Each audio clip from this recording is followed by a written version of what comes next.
Demek. Ekranım görünür herkesle. Bəli, görünür. Tamam. Bugün əsas iki dənə standarta baxacağıq. Birinci standart icarələr, sonra da xarici valyuta məzənələrindəki dəyişikliklər. İndi birinci icarələr standartından başlayacağıq. İcarələr standartına belə bir giriş eləmək istəyərdim. Biz auditor olaraq maliyyə hesabatlarının e, yoxlamasını həyata keçiririk bir müəssisədə və baxırıq ki, 3 illik bir icarə müqaviləsi var. 3 illik icarə müqaviləsi aylıq əsasda 1000 manatdandır. Yəni 1000 manatlıq bir icarə müqaviləsi bağlanılıbdır.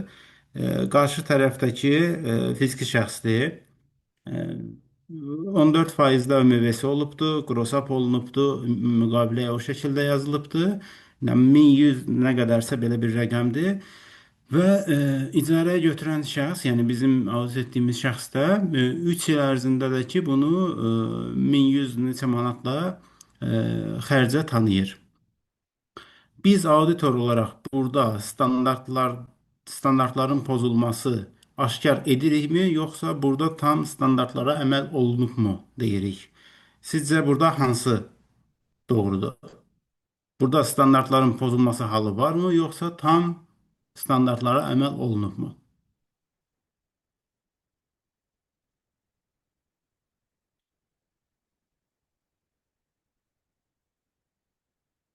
Sual çətin mi oldu?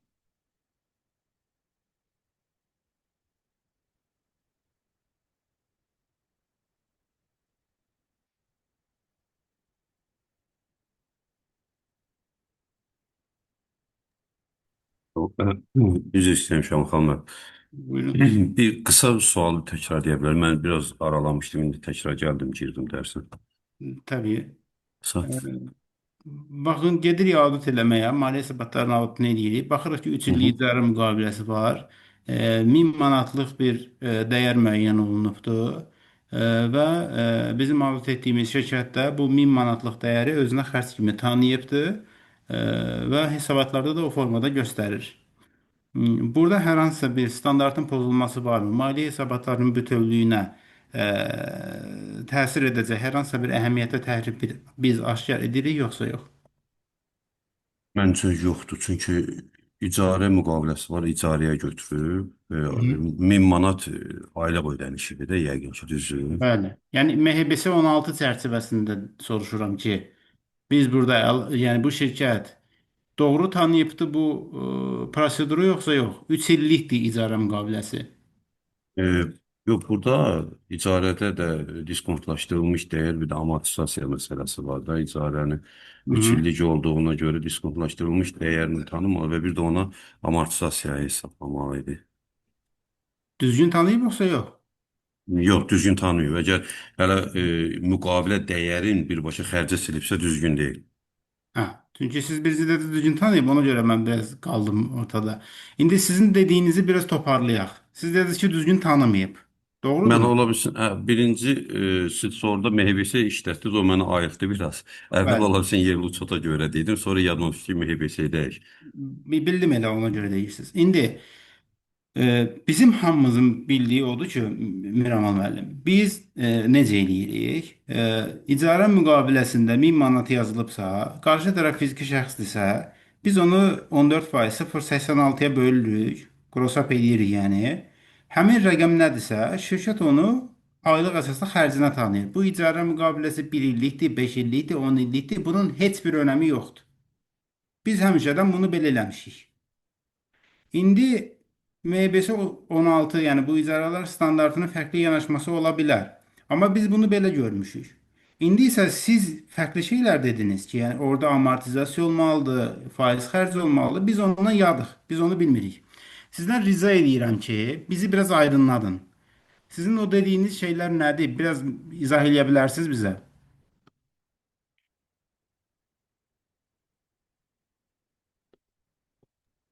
Diskontlaşdırma necə ki biz digər o kapitallaşmanı ki diskontlaşdırırdıq, əsas vəsaitləri keçəndə öyrənmişdik, diskontlaşdırma indiki dəyərlər nəzərən gələcək dəyərin tapılması, onun düsturu var da, 3 Hı ildən hı. sonraki dəyərin tapılması. O düsturla bu icarə məbləğini həmin düsturla deməli hesablayıb Hı hı. o tapırıq orada dəyəri, indiki dəyərin Hı hı. gələcəkdə olan dəyərin indiki ifadəsini tapırıq. Hı Sonra hı. həmin müddətə düz xətt metodu tətbiq eləyiriksə, deməli illərə bölüb amortisasiya hesablayırıq. Amortisasiya ay ərzində həm amortisasiyanın cari dövrə düşən hissəsini, həm də icarənin cari dövrə düşən hissəsini tanıyırıq. Yerdə qalanı da uzun müddətli öhdəliklərdə tanıyırıq. Cari dövrə düşən, bir də gələcək dövrün xərcində digər öhdəlik kimi tanıyırıq. Axı 3 illikdir icarə müqaviləsi. Aha, Hamısını indi xərcə sala bilmədik onu. tamam. Ee, Başa düşdüm sizi. İndi Miramal müəllimin dediklərinə razı olan varmı? Yəni bu yanaşma ilə tanış olanlar varmı? Zəhmət olmasa desinlər. Mən müzakirəni onlarla davam eləmək istəyərəm.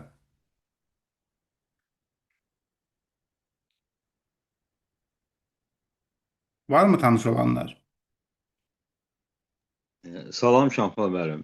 Salam Mehdi müəllim. Salam Buyurun. qrup üzvləri, hamınızı salamlayıram. Müdaxilə edə bilərəmmi? Buyurun, buyurun.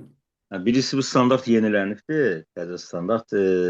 Mən də o qədər də etiraf edeyim ki, onun üzərində durmamışam. Belə bir yanaşma oldu ki, məsələn, bəzən şirkətlər var idi, Aha, gedib az qala bir biznes mərkəzinin bir mərtəbəsini icarəyə götürürdü, içində avadanlıqlarla. aha. Harvardda istifadəsində belə deyək də, doğru dildə desək, əlinin altında bəlkə də 1 milyon dəyərində bir əmlak olurdu. Amma əmlak ona sahib onun deyildi, sadəcə icarəyə götürürdü. Hı hı, Misal üçün o aktivə təsir edərək öz fəaliyyətində istifadə edirdi, amma qıraqda maliyyə savadlarında onun heç bir uzun müddətli aktivin olmadığı görsənirdi. hı hı, Yəni biraz paradoks yaranırdı ki, bu belə deyək, uzun müddətə böyük bir binanı, böyük bir avadanlıqları icarəyə götürüb öz təsərrüfat fəaliyyətində istifadə edir, məhsul, iş, hı hı, xidmət istehsalı fəaliyyəti üçün istifadə edir, amma maliyyə savadlarında heç bir dəyər görsənmir. Ona görə hı bu yanaşmanı da, bu reallığı belə deyək də, dürüstləşdirmək üçün hı, standartlarda dəyişiklik oldu və uzun müddəti götürülmüş icarə predmetləri müəssisənin maliyyə vəziyyəti haqqında hesabatlarında aktiv kimi tanınması məsələsi ortalığa gəldi. Bu da həmin icarə predmetlərinin bir tərəfdən aktiv kimi tanınması, digər tərəfdən də uzun müddətə götürülmüş icarə öhdəlikləri kimi maliyyə vəziyyəti haqqında hesabatda tanınması deyə mən belə düşünürəm. Yəni mən yenə etiraf edirəm ki, o standarta tam baxmamışam, amma bilirəm ki, bu var. O da Miramı müəllim dediyi kimi bayaq da siz də vurğuladınız. O qədər beynimiz o vergi çötünə tıklanıb ki, türklər demişəm, üzr istəyirəm. Biz bunun reallığını Azərbaycanda biraz ya heç görmədiyimiz ya da şəmi etiraf elə az gördüyümüzə görə o standartdan biraz kənarda qalmışıq. Buyurun, bunu demək istərdim. Əslində standartı çox qəşəng izah elədiniz müəllim. Yəni tam səbəbini elə soruşacaqdım. Siz mən soruşmadan dediniz. Buyurun, buyurun. Birazdan mən daha da detallandıracağam. Bunlar birinci suallarım idi. İkinci suallarıma keçirəm. İkinci sualıma keçirəm. Zəhmət olmasa Miraman müəllim və Mehdi müəllimin xaricində olan şəxslərdən biri mənə desin ki, əməliyyat icarəsi ilə maliyyə icarəsi arasındakı fərq nədən ibarətdir? Yəni bu standart çərçivəsində zaten tənzimlənirdi. Bu bizim yerli qanunvericilikdə də var. Əməliyyat icarəsi nədir? Maliyyə icarəsi nədir? Bizim mülki məcəllədə də var bu. Vergi məcəlləsində də var. Maliyyə icarəsi deyəndə yadımıza nə düşür? Əməliyyat icarəsi deyəndə yadımıza nə düşür?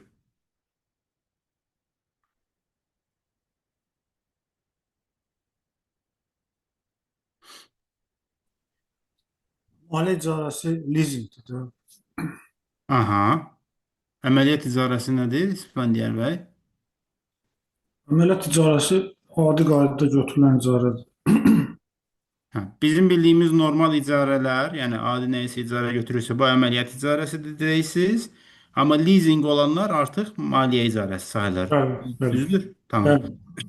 Bu yaxınlarda xəbər oxudum ki, artıq leasing sözünü yığışdırırlar bizim qanunvericilikdən, hamısını keçirdirlər maliyyə icarəsi deyəcəklər. Onu da ekstra bir məlumat olaraq sizə vermiş olum. İndi keçək standartın özünə. Görək bu standart bizə nə deyir? Bu standartla əlaqəli artıq belə deyim də, yəni bizə öyrədəcəyi çox şey var bu standartın. Çünki çox təzə bir standartdır e, və bizim bildiyimiz bir çox şeyi yığıb keçir.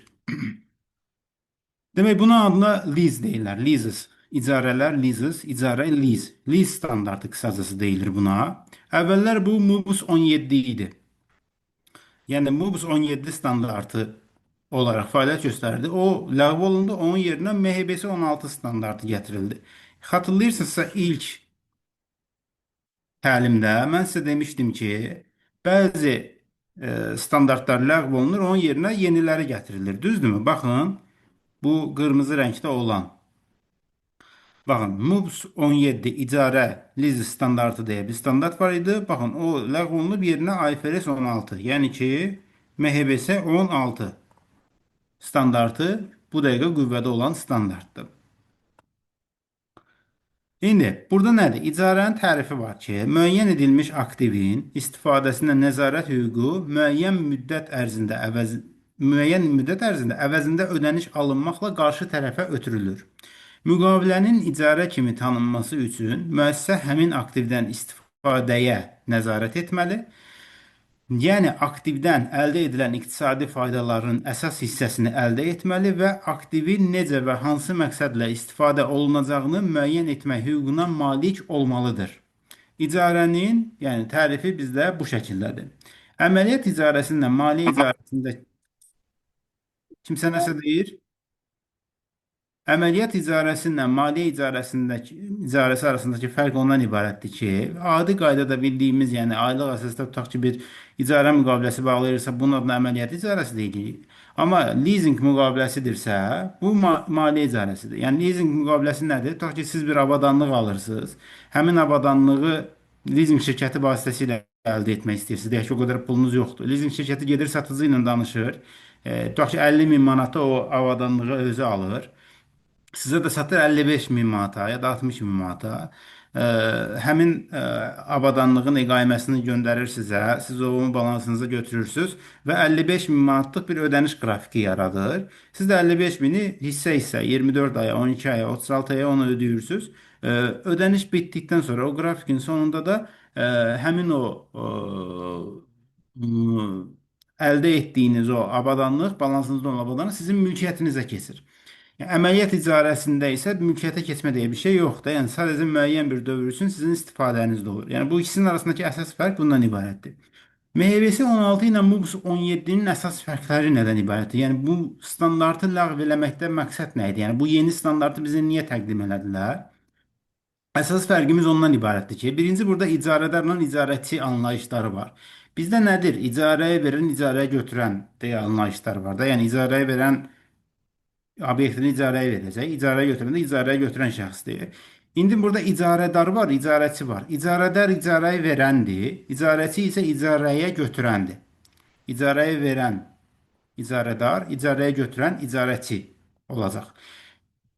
İndi MUBS 17, yəni ləğv olunmuş əvvəlki standartda deyirdi ki, icarədar, icarəyə verən şəxs həm əməliyyat icarəsində, həm də maliyyə icarəsindən istifadə edə bilər. Yəni hər iki metoddan istifadə edə bilər müəyyən şərtlər altında. İcarəçi də həm əməliyyat icarəsindən istifadə edə bilərdi yanaşma olaraq, həm də maliyyə icarəsindən istifadə edə bilər. Yəni hər iki metoddan istifadə edə bilərlər. Bir problem yoxdur. Yəni rahat şəkildə yanaşmaları tətbiq edə bilərdilər. MBS 16, yəni indi mənim sizə izah etdiyim bu standartda isə deyir ki, icarədar, yəni icarəyə verən şəxslər həm əməliyyat icarəsini kimi yanaşa bilərlər məsələlərə müəyyən şərtlər altında, həm də maliyyə icarəsi kimi yanaşa bilərlər. Öz üsullarını bu ikisinin əsasında qura bilərlər. Amma icarəçi olan şəxslər isə tək yanaşma olan maliyyə icarəsindən istifadə edə bilərlər. Yəni onun xaricində başqa bir şey, başqa bir üsul qura bilməzlər deyirlər. İndi bunun olma səbəbi var. Hansı ki, bayaq onu bizə Mehdi müəllim izah elədi. İndi mən onu detallandıracağım biraz. Burada indi əməliyyat icarəsində maliyyə icarəsinin bayaq dediyim kimi açıqlaması var. Burada biraz daha detallandırıb ki, adi qaydada bildiyimiz icarədir. Burada aktiv və öhdəliyimiz yoxdur. Aylıq ödənişlər xərc kimi tanınır. Maliyyə icarəsində isə leasingdir. Həm aktiv, həm də öhdəlik kimi görünür. Amortisasiya və faiz xərci hesablanır. İndi bu standartın ləğv olunub digərinin gəlməsinin səbəbi nədir? Böyük şirkətlər hesabatlarında öhdəlik və əlavə xərc göstərməmək adına faktiki olaraq maliyyə lizinqi əhəmiyyətli olan müqavilələri qarşı tərəflə də razılaşaraq hər dəfə bir il uzatmaqla əməliyyat müqaviləsi kimi rəsmiləşdirirdilər. Banka kredit üçün müraciət edəndə isə bank maliyyə hesabatlarını müsbət hesab edərək kredit verirdi. Daha sonra isə bəzi şirkətlər batırdı. Bu nə deməkdir? Baxın, MUBS 16, MHBS 16 yoxdur. MUBS 17 standartı var. Bu da ki, icarəçi olan şəxsi də deyək. Bunlar həm əməliyyat icarəsi edə bilirdilər, həm də maliyyə icarəsi edə bilirdilər. Gedirdilər, nəyisə icarəyə götürürdülər. Çox böyük, deyək ki, istehsal müəssisəsidir. Çox böyük, tutaq ki, avadanlıq icarəyə götürürdülər və tutaq ki, bunlara 10 illik lazımdır. İndi 10 illik icarəyə götürsələr, onların böyük öhdəlikləri olurdu. Həm aktiv tanımalıydılar, həm öhdəliyi tanımalıydılar, həm amortizasiya etməliydilər, həm faiz xərci tanımalıydılar. Və bunların baş mühasibləri ya da maliyyə direktorları belə bir ağıllı üsul ortaya atdılar ki, gəlin bunu 10 illik müqavilə bağlamayaq, yəni kredit təşkilatının maliyyəçilərindən danışdılar. Dedilər ki, gəlin bunu əməliyyat icarəsi kimi baxaq biz buna. Bir illik müqavilə bağlayaq, bir il uzadaq. Bir il uzadanda da təbii ki, bu maliyyə icarəsi olmadı, amortizasiya xərci olmadı, faiz xərci olmadı. Yəni maliyyə hesabatları daha yaxşı formada göründü də belə deyək. Daha yaxşı formada görünəndə də sabah banka kredit üçün müraciət edəndə bank da baxdı ki, maliyyə hesabatları daha yaxşı formadadır, götürdü krediti verdi. O sayədə müəyyən kreditlər falan da götürüldü, amma şirkətin vəziyyəti təbii ki, o vəziyyət deyil. Ona görə bir çox şirkət də batmağa başladı. Bank da öz kreditlərini falan geri ala bilmədi. Yəni bu MHBS 16 standartı zərurətdən doğmuş bir standartdır və bu icarəçilər üçün tək yanaşma olan maliyyə icarəsi zərurətdən ortaya çıxmış bir yanaşmadır. Yəni bu kimi manipulyasiyalar hər dəfə bir il uzatmaqla əməliyyat icarəsi kimi müqavilə bağlanmasının qadağan olunması zərurətdən, yəni əvvəllər manipulyasiya var idi burada. Onun qarşısına alınmaq üçün ortaya çıxmış bir standartdır. Ya da məsələn, təyyarə biznesi ən çox buna misal ola bilir. Audit sahəsində həmişə bunu misal verirlər. Necə bir misaldır bu? Məsələn, təyyarə daşıma, yəni sərnişin daşımaçılığını həyata keçirən təyyarə şirkətləri əvvəllər nə edirdilər? Gedirdilər təyyarə istehsal edən şirkətlərə deyirdilər ki, mən bir illik təyyarə icarəyə götürürəm. Təyyarəyə icarə götürürdülər, bir il ərzində olan bütün icarə xərclərinin hamısını xərcə silirdilər. Maliyyə hesabatlarında da onları xərcə siliblər axı. Aktiv öhdəlik falan belə bir şeylər tanımayıblar. Maliyyə hesabatlarına baxan şəxs isə deyir ki, bu adamlar, bax bu şirkət sərnişin daşıma həyata keçirirlər. Maliyyə vəziyyəti haqqında hesabatında uzun müddətli aktivlərə baxırıq ki, bu şirkətin təyyarəsi yoxdur. Yəni bu necə ola bilər ki, yəni o boyda təyyarə sərnişin daşımanı həyata keçirən təyyarə şirkətidir, amma uzun müddətli aktivində əsas vəsaiti yoxdur. Yəni absurd bir şey idi də. Ona görə bu MHBS 16 standartı ortaya çıxmaq məcburiyyətində qaldı. Bizim isə auditor olaraq artıq bu standart çərçivəsində eləyəcəyimiz şey odur ki, bu bir illik uzatmanı əvvəllər belə deyək də standartın içində manipulyasiya eləyə bilirdilər. Amma MHBS 16-nın içində artıq eləyə bilməzlər, çünki bu MHBS 16 buna icazə vermir. Əgər biz görsək ki, bir il uzadılır, biz bunu aşkar eləyib qoymamalıyıq. Yəni ki, biz getdik, gördük ki, bir il müddətinə icarə müqaviləsi bağlanılıbdır. Hə, ola bilər, problem yoxdur. Amma növbəti ilə getdik, gördük ki, bir il müddətinə də uzadılıb, bu artıq bizim üçün şübhədir. Yəni, bir il müddətinə bağlanılıbsa, okey, mən gələn il buradan çıxacam deyə bilər. Hə, ola bilər bu. Amma bir illə burada qaldım deyirsə, bu artıq bizim üçün şübhədir. Demək ki, siz burada artıq manipulyasiya eləmək istəyirsiniz. Bu artıq sizin üçün maliyyə icarəsidir. Yanaşmasını burada biz onlardan tələb etməliyik. Burada ilkin qiymətləndirməsi nədir? İlkin qiymətləndirmə deyəndə nə deməkdir? Yəni biz əməliyyat icarəsində bayaqdan danışdığım kimi də, yəni bütün xərclərimizi götürürük, bütün ödənişlərimizin hamısını götürürük, salırıq xərcimizə. Okeymi? Amma maliyyə icarəsində biz həm öhdəlik tanımalıyıq, həm də aktivdən istifadə hüququ tanımalıyıq. Bu bizim üçün yenilikdir. Yəni ola bilsin ki, bunu daha əvvəl görməmiş ola bilərik.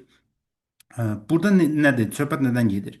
Ə, Bu standartın bizdən tələbi odur ki, siz əməliyyat icarəsində hər şeyi xərcə silə bilərsiniz. Aylıq razılaşdığınız rəqəmin hamısını xərcə silə bilərsiniz. Amma maliyyə icarəsində bunu etməyinizə icazə vermirəm deyir standart. Bunun üçün deyir ki, siz öhdəlikdə tanımalısınız öz balansınızda. Həm də aktivdən istifadə hüququ tanımalısınız. Baxmayaraq ki, siz bunu icarəyə götürürsünüz. Siz bunu burada aktiv kimi tanımalısınız bunu. Bir tərəfdə də öhdəlik tanımalısınız. Bu aktivdən istifadə olan hüququ olan aktiv nədir? Aktiv bizim olmadığı üçün standart buna aktivdən istifadə hüququ deyir. Amma yenə də uzun müddətli aktivlərdə göstərəcəyik. Bunlara nə daxildir? Yəni aktivdən istifadə hüququnun nələrdən ibarətdir? İcarə öhdəliklərinin indiki dəyəri, icarə müqaviləsi ilə bağlı olan xərclər, məsələn, aradakı brokerlərə olan ödənişlər, icarə müqaviləsi bağlananda olan ödənilən vəsaitlər, məsələn, dövlət rüsumları ola bilər. Həmin aktivin gələcəkdə sökülmə xərclərinin indiki dəyəri, bu necə ola bilər? Bəzən deyir ki, mən obyekti sizə necə verirəmsə, mənə elə də təhvil verin. Bir dənə mismar belə vurulmasın. Ya da elə olur ki, məsələn, siz obyektin içində girib birinci obyekti tutaq ki, müəyyən istədiyiniz vəziyyətə gətirirsiniz, amma siz oradan çıxanda əvvəlki halına gətirməlisiniz. Ya da ara kəsmələr falan qoyursunuz, amma obyektin sahibi deyir ki, yox, bunları çıxardarsan, bunları söküb apararsan, bunları mən istəmirəm. Bax, o sökülmə xərclərinin indiki dəyəri o aktivdən istifadə hüququnun üzərinə gəlməlidir. Bunun müqabilləşməsi də aktivdən istifadə hüququ debetdə olacaq, qiymətləndirilmiş öhdəliklər də kreditdə olacaq. Bu birinci tərəfi, aktivdən istifadə hüququ. Öhdəlik tərəfində bizdə nə olacaq? Növbəti dövrlərdə ödəniləcək icarə üzrə məbləğlərin indiki dəyərinə bərabərdir. İcarə məbləğində sabit ödənişlər, yəni müqavilədə yazılan sabit ödənişlər. İkinci, icarə müddətinin sonunda aktivin alınması üçün ödəniləcək pul vəsaitləri. Əgər müqavilədə, yəni nəzərdə tutulubsa və qarşı tərəfdə yəni düşünürsə ki, mən bu şeyi aktivi əldə etmək istəyirəm, yəni mən öz mülkiyyətimə götürmək istəyirəm, həmin o məbləğ yazılır ki, yəni bu məbləği ödəsə mən bunu satacağam. Bu dəyişkən ödənişlər. Dəyişkən ödənişlər bizim ölkəyə xas olan ödənişlər deyil. Bu adətən Avropa praktikasında var. Bu nədir? Deyək ki, bir 7 illik, 8 illik, 10 illik, 12 illik bir icarə müqaviləsi bağlanılır və bu sabit bir rəqəmdən ibarət olur. Amma sabit rəqəm olmasına baxmayaraq müqavilədə şərtlər olur ki, bu rəqəmə əlavələr ölkənin rəsmi şəkildə açıqladığı inflyasiya dərəcəsinə uyğun olaraq artacaqdır. Bu müqavilələrdə yazılır və hər il ölkədə açılan inflyasiya tutaq ki 10%-dirmi, 20%-dirmi, nə qədərdirsə icarə məbləğinin dəyəri də ona uyğun artır. Bu artıq sabit ödəniş olmur, bu artıq dəyişkən ödəniş olur. Bizim icarə müqavilələrimizdə biz bunu adətən görmürük, amma dünya praktikasında var, ona görə də standartda var. Bu öhdəliyin də müxabirləşməsi bu şəkildə verilir. Aktivdən istifadə hüququ, yəni yuxarıdakı istifadə hüququ, kreditdə isə icarə öhdəliyi bu formada. Yəni aktivdən istifadə hüququna nələr daxildir, onları bildik. Öhdəliyə nələr daxildir, onları da bildik. İndi gəldik biz diskontlaşmaya. Bu standartları mən sizə başdan bəri göstərəndən bəri bu diskontlaşma sözünü siz eşidirsiniz. İndi bu diskontlaşmanın nə olduğunu biz görməliyik. Öhdəliyi hansı faizdə diskontlaşdıraq? Ümumiyyətlə bu diskontlaşdırma nədir? Bunu zəhmət olmasa sadə dildə bizə kimsə izah edə bilərmi ki, bu diskontlaşma nədir və biz bunu nə üçün istifadə edirik və standart bizdən bunu niyə tələb edir? Demək, salamlayıram Şamxal müəllim. Buyurun müəllim. Yəni diskont sadə bir ifadədir, bu uyğunlaşdırmaq deməkdir. Yəni əgər şəraitdən asılı olaraq, müəyyən şərtlərdən asılı olaraq fərqli yanaşma deməkdir. Fərqli, bu həm rəqəm ifadəsində ola bilər, həm başqa ifadədə ola bilər. Diskont, belə deyim də, ayrı-ayrı yaş qrupları üçün ayrı-ayrı normalar. Bu da diskontdur. Ayrı-ayrı dövriyyələr üçün ayrı-ayrı qiymətlər, bu da diskontdur. Və yaxud da ki, siz dediyiniz kimi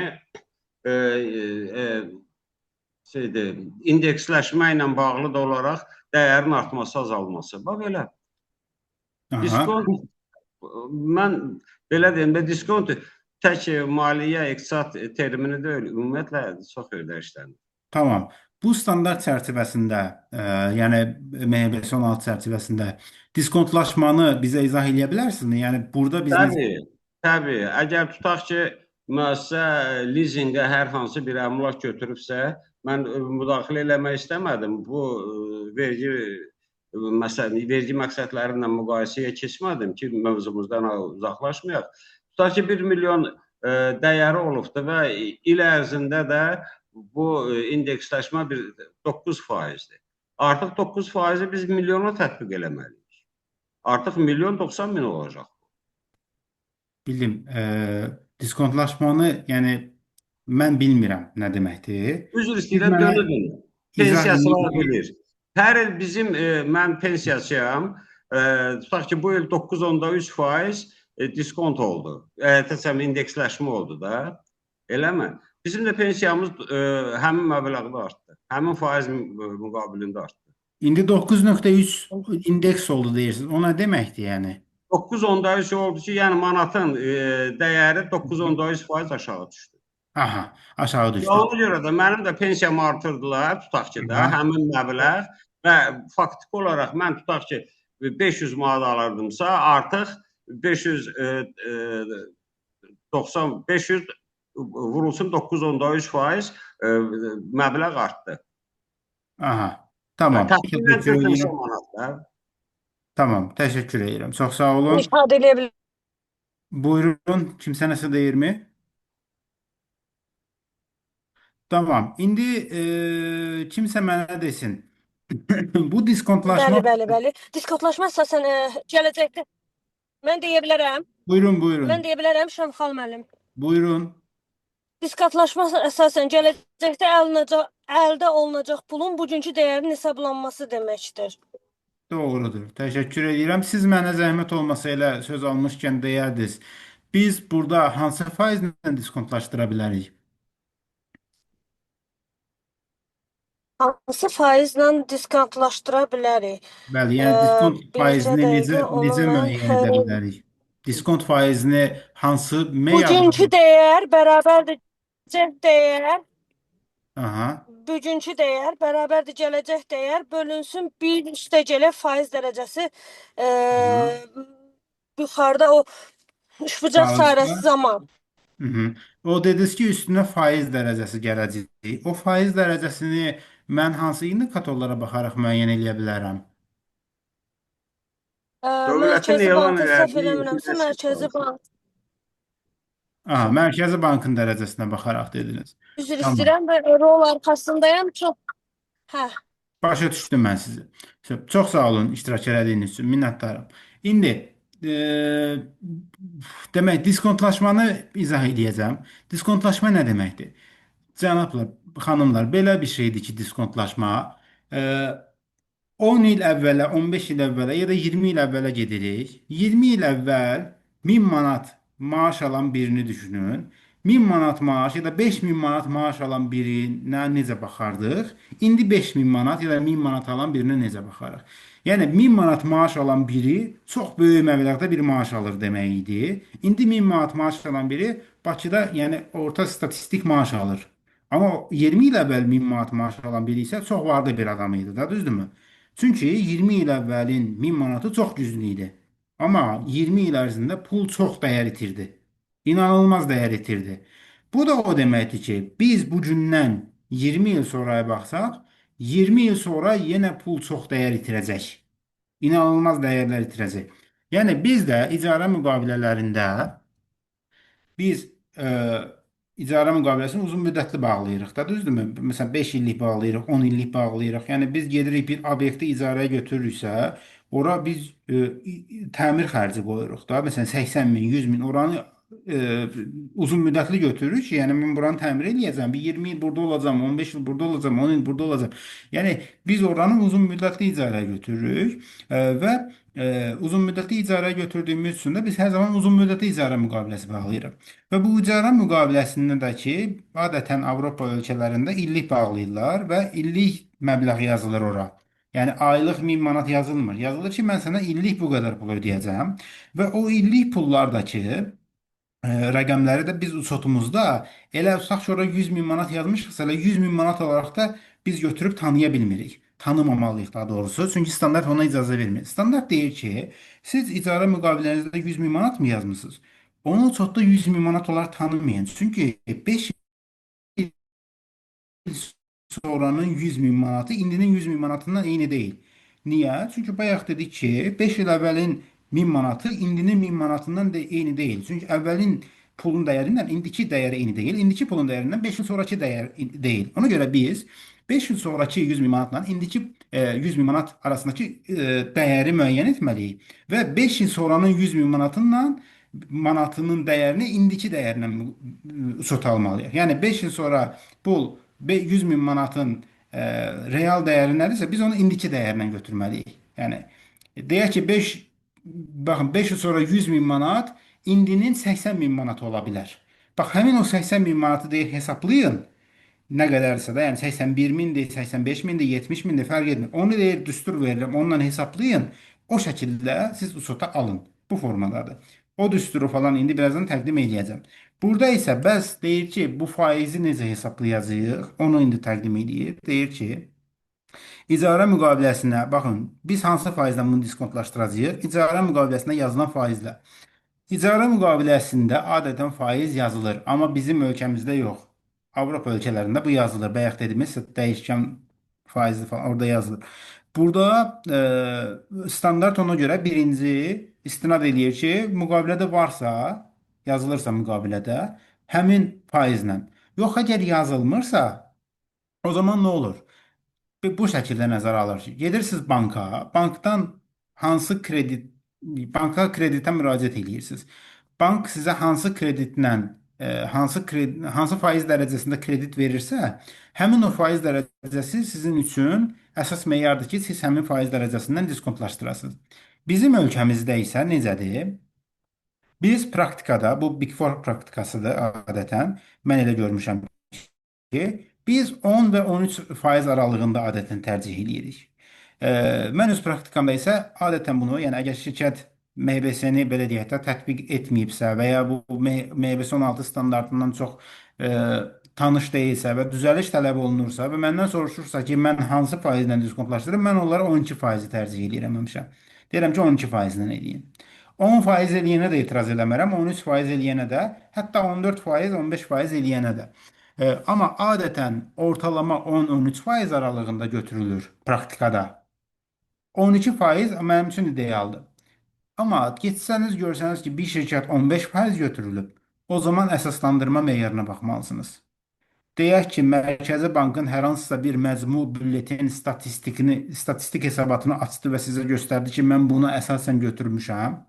Ya da hər hansısa bir banka müraciət edib o bankdan aldığı əsas indikator olaraq götürüb, o aldığı məlumatı əsas indikator olaraq götürür və ona əsaslanır və bu da sizin mühakimənizə uyğundur.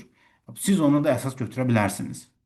Bu tamamilə sizin auditor olaraq mühakimənizdən asılıdır. Mən sizə sadəcə burada praktikada necə olur onu çatdırmağa çalışıram. Tamam mı? İndi burada bir nümunə üzərindən gedəcəyik. Biz indi getmişik şirkəti audit edirik.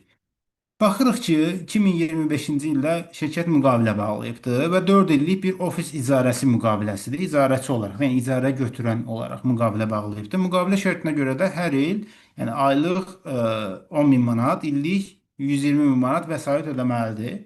Şirkətdəki əlavə olaraq 15 min manat bu ofisin tapılması üçün brokerə də ödəniş eləyibdir və icarə müqavilələrinə görə faiz diskontlaşmasında 10% olaraq götürürlər. İndi normal şərtlər altında biz nə edərdik? Bu 120 min deyil, 120 mini götürərdi şirkət, tanıyardı xərcinə, məsələni bitirərdi. Amma bayaqdan biz nə danışırıq? Deyirik ki, olmaz. Standart buna icazə vermir. Standart deyir ki, aktiv və öhdəlik tanınmalıdır. Baxın, həm aktiv, həm də öhdəlik tanınmalıdır. Amortizasiya və faiz xərci hesablanmalıdır. Düzdür? Biz bunları danışdıq sizinlə. Ona görə nə edirik? Gəlirik.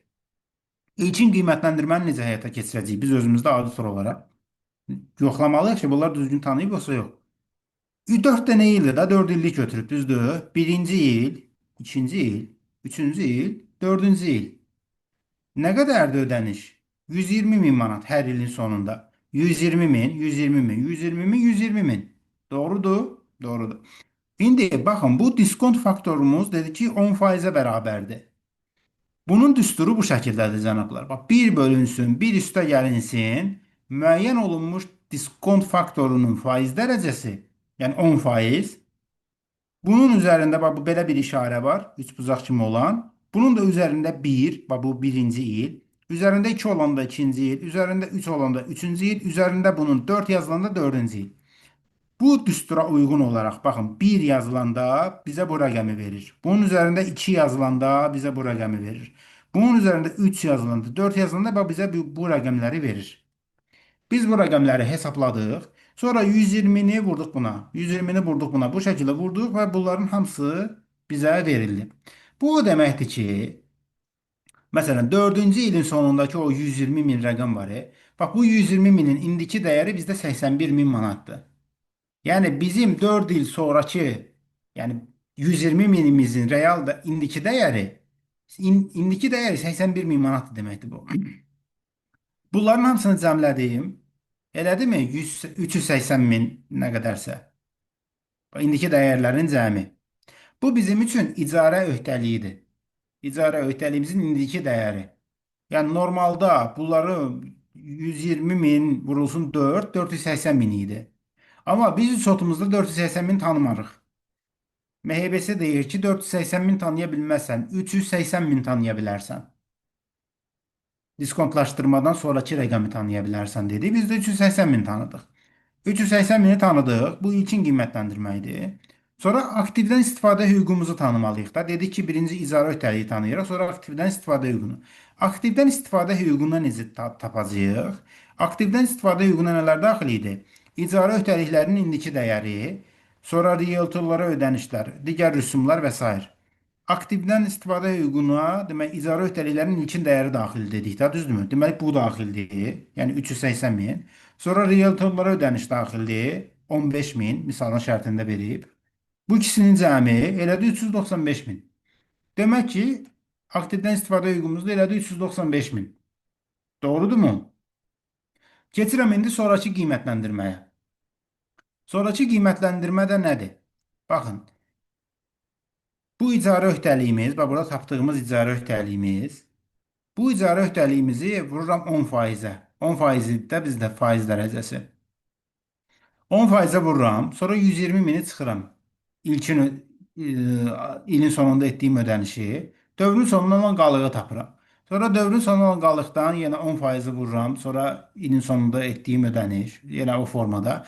Bu formada belə bir qrafik qurdum və ilin sonunda mən sıfıra çıxıram ki, yəni mən ilin sonunda sonuncu ödənişimi edirəm və sıfırlanır. Çünki 4 illik müqavilətdir də bu. Mən burada nəyi tapdım? Mən burada faiz xərclərimi tapdım. Mən birinci ilkin qiymətləndirməmi etdiyim icarə öhdəliklərimi tapdım. İcarə öhdəliklərimdən isə faiz xərclərimə gəlib çıxdım. Mən icarə öhdəliyimi tapmalıyam ki, faiz xərcimi tapım. Mən aktivdən istifadə hüququmu tapmalıyam ki, amortizasiya xərclərimi tapım. Tamam mı? Çünki bu ikisini toplayacağım. Mən nəhayətində bütün bu 480 min üstə ya 15 mini toplam hamısını birlikdə xərcimə silmiş olacağım. Burada mən faiz xərcimi tapdım mı? Bizim məqsədimiz nə idi? Həm faiz xərci, həm də amortizasiya xərcini tapmaq idi da. Faiz xərcimi bu şəkildə tapdım. Baxın, bu icarə öhdəliyi toplam 380 min idi. 380 mini də ki, kreditdə yazdım, faiz xərcini də debetdə yazdım. İllər üzrə, baxın, 38 min ilk ildə, sonra ikinci ildə 29 min, üçüncü ildə 20 min, dördüncü ildə 10 min olmaqla hamısını faiz xərcinə silirəm illər üzrə. Sonra isə aktivdən istifadə hüququnu tapmışdım ki, 395 mindir. 395 min mənim aktivdən istifadə hüququmdur. Bu da 4 illik müqavilədir. 4 illik müqavilədirsə 4-ə böləcəm. 4 illikdirsə düz xəttli metoddan 4-ə böləcəm. Eləcək 98 min. 98 min də mənim amortizasiya xərcimdir illik. Düzdürmü? Yəni mən hər il 98 min amortizasiya xərci tanımalıyım. Yəni aktiv amortizasiya xərcinə xidmət eləyir, icarə öhdəliyi faiz xərcinə xidmət eləyir. Demək ki, mənim də aktivdən istifadə hüququm Kreditdə olacaq, debetdə də olacaq amortizasiya xərcim. Birinci ilin sonunda toplam xərcimiz nə olacaq? Baxın, bu birinci ilin sonunda amortizasiya xərcimiz 98 mindir. Birinci ilin sonunda faiz xərcimiz 38 mindir. Bu ikisini toplayacağım, eləyəcək 136 min.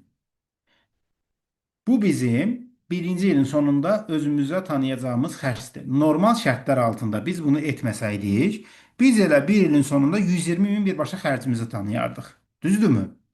Amma standart bizə buna icazə vermir. Deyir ki, birbaşa 120 min xərcinizi tanıya bilməzsiniz. Siz faiz xərci tanımalısınız, siz amortizasiya xərci tanımalısınız. İkinci ilin sonunda amortizasiya xərci üstəgəl 29 min. Üçüncü ilin sonunda 98 min üstəgəl 20 min. Dördüncü ilin sonunda 98 min üstəgəl 10 min. Bu formada tanıyacağıq. Bəs nəticədə nə olacaq? Baxın, ümumi ödənişlərimiz 120 min vurulsun 4 min, eləyir 480 min, düzdürmü? Bir də broker xərcimiz var idi, 15 min. Bu ikisinin cəmi 495 min eləyir. Yəni, bu bizim toplam xərcimizdir də. Bizim isə 4 il üzrə mənfəət və zərər hesabatında formalaşacaq ümumi xərcimiz 495 min olacaq. Baxın, amortizasiya xərcimiz, bax, bunların 4-ünün cəmi 395 min olacaq. Faiz xərcimiz isə, baxın, buradakı faiz xərcimiz, bu 4 dənə.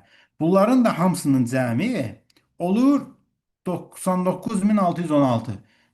Bunların da cəmi yenə 495 min olur. Yəni siz bunu aylıq əsasda aylıq əsasda xərci tanısanız da 495 minə gəlib çıxırsınız. Bu şəkildə amortizasiya faiz xərci ilə tanısanız da 495 minə gəlib çıxırsınız. Soruşacaqsınız ki, zaten xərci tanıyıram da nəhayətində. Niyə belə eləyirəm? Çünki MHBS ədalətli bir təqdimat eləyən standartlar toplusudur. Bu şəkildə tələb eləyir. Maksimum şəkildə oxuyucuyu yanıltmamaq, oxuyucuya maksimum məlumat vermək yanaşmasını tətbiq eləyir. Bura qədər başa düşüldümü? Mənim ola bilsin əksi izah elədiyim hissələr ola bilər. Qaranlıq qalan məqamlar ola bilər. Bura qədər sualı olanlar varmı? Sual yoxdur, Şamxal müəllim. Çox gözəl təqdimatdır. Təbii, mən diqqətlə də izlədim. İndi sözün düzü müəyyən vəziyyətə görə tam həmişə izləyə bilmirəm. Ya periodik olur, ya epizodik olur. Ancaq bir məsələ var da. Aha. Bu, İcarəyə götürən nöqteyi nəzərindən xərclərin hesablanması. Bəs icarəyə verən də sahibkardır. O, əgər görsək ki, 120 minə bu il vermək buna xeyir eləyir və indeksləşmə, yoxsullaşma, pulun dəyərdən düşmə, nə istəyirsiniz deyin, faizi 10%dir. O gələn ildə 120 ilə razılaşacaqmı? Müqavilədə nədirsə oldu da müəllim? Yox, üzr istəyirəm, yenə də deyirəm. Söhbət iki tərəfdən gedir. Çox gözəl təqdimatdır. Mən tamamilə razıyam. Baxdım hamısına qəşəng, ədalətlilik, hər şey öz yerində. Ancaq bu bir tərəfdən icarəyə götürən üçün indeksləşməni nəzərə alır, ancaq icarəyə verən üçün indeksləşməni nəzərə almır. Sahibkar, praktikada bizim rast gəldiyimiz nədir? Realda budur ki, əgər 120 minə bu il danışıbdırsa və il ərzində də 10%, 12% çox gözəldir. Elə aya 1% gəlir da deyək. O icarəyə verən sahibkar da deyir, qardaş, bu ilə 120-dir. Əgər il ərzində indeksləşmə 10% olacaqsa, üstünə də həmin 10%-i də mən icarənin dəyərinin üzərinə gələcəm. Bunu mən yenə də deyirəm, icarəyə götürən üçün əla. Bu şərtə ki, icarəyə verən 120 mini stabil olaraq 4 il ərzində tanısın, ondan artıq istəməsin. Burada biz misal icarəçi olaraq vermişdik. İcarəçi olaraq vermişdik.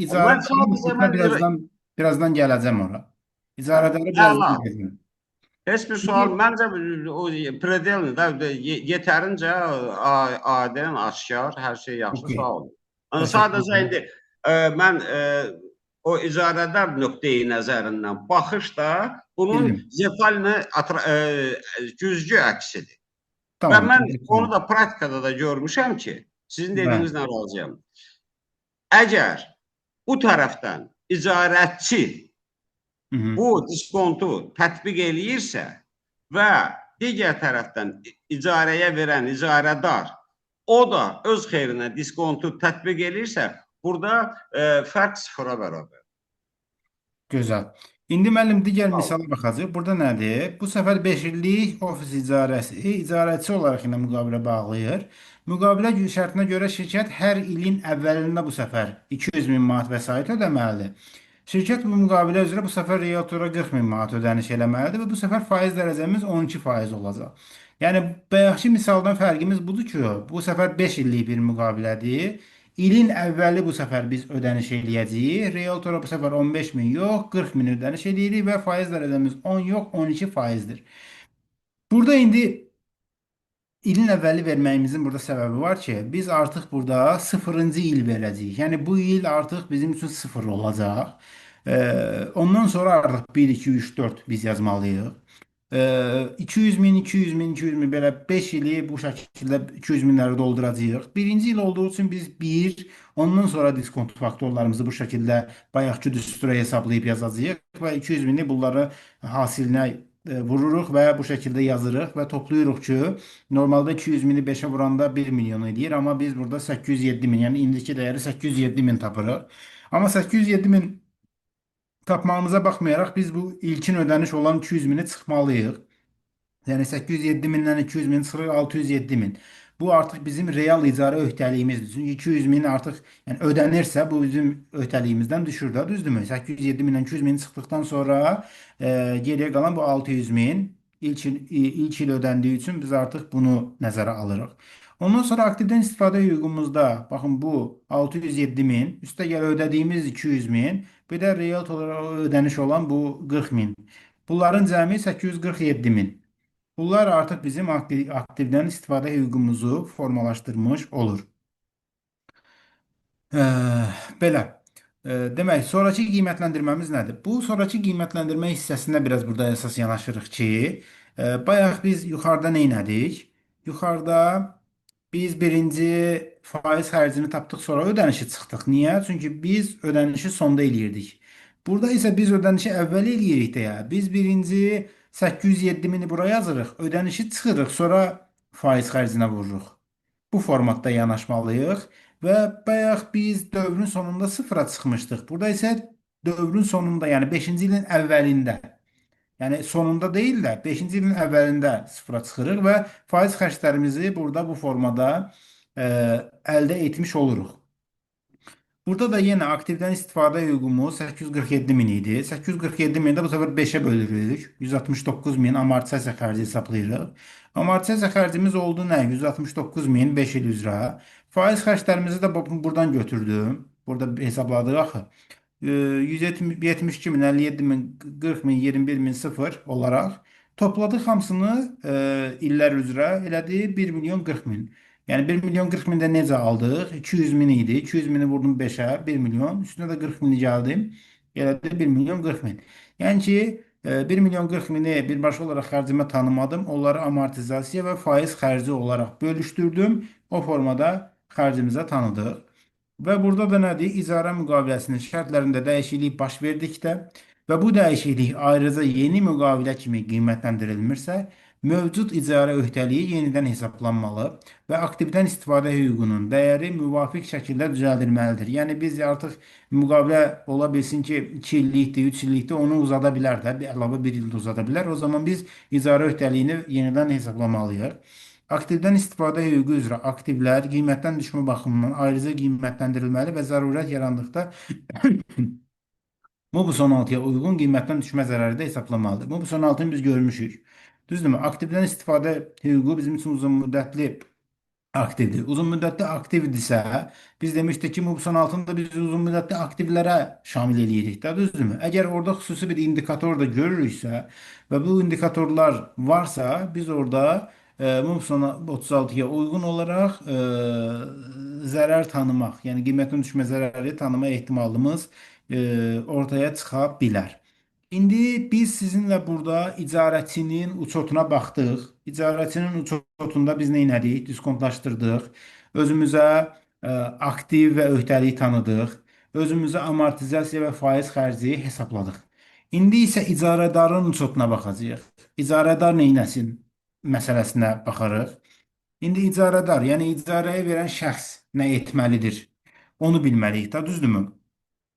İndi icarədarın çotunda da biz dedik ki, icarəçi sadəcə maliyyə lizinqi eləyə bilər də, düzdürmü? Baxın, icarəyə götürən şəxs sadəcə maliyyə İnşallah icarəsi. Bəli. çox üzr istəyirəm. Belə mən onu sual verəcəkdim ki, məsələn, icarədar hər iki formada çota Bəli. apara bilər. Həm əməliyyat icarəsi, həm maliyyə, amma icarəçi ancaq maliyyə icarəsinə. Bəli. Yəni amma biz onun logikası fərqlidir də. Məsələn, əməliyyat icarəsi odur ki, yeri müvəqqəti icarəyə götürmüsən, istifadə edəcəksən, qaytaracaqsan axırda sahibinə.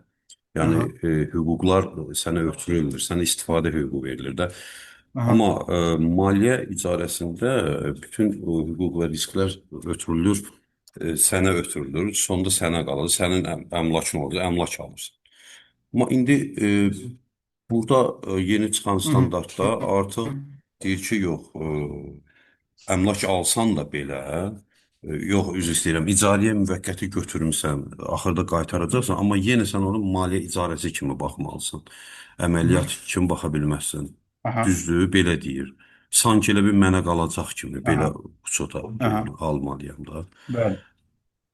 Bunu dəqiqləşdirmək istəyirdim. Yəni, bu riyazi hesablamalar, düsturlar, maliyyə icarəsinin formasında diskontlaşdırma, hər şey bunları eləyəcək, amma sonda hüquqi olaraq əmlakı geri qaytaracaq. Bunun deyil.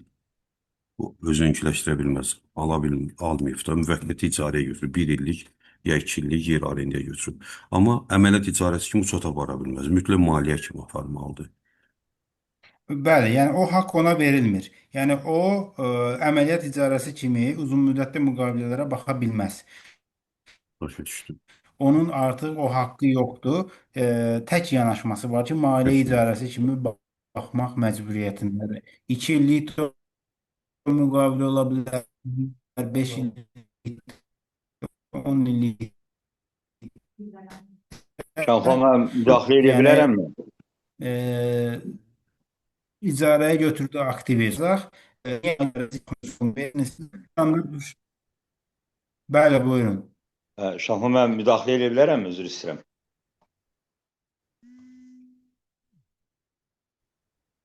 Eşidirsiniz Şalxana? Alo. Buyurun. Səsdə problem var deyir. Mən Sizi eşidirəm. bir müdaxilə edeyim.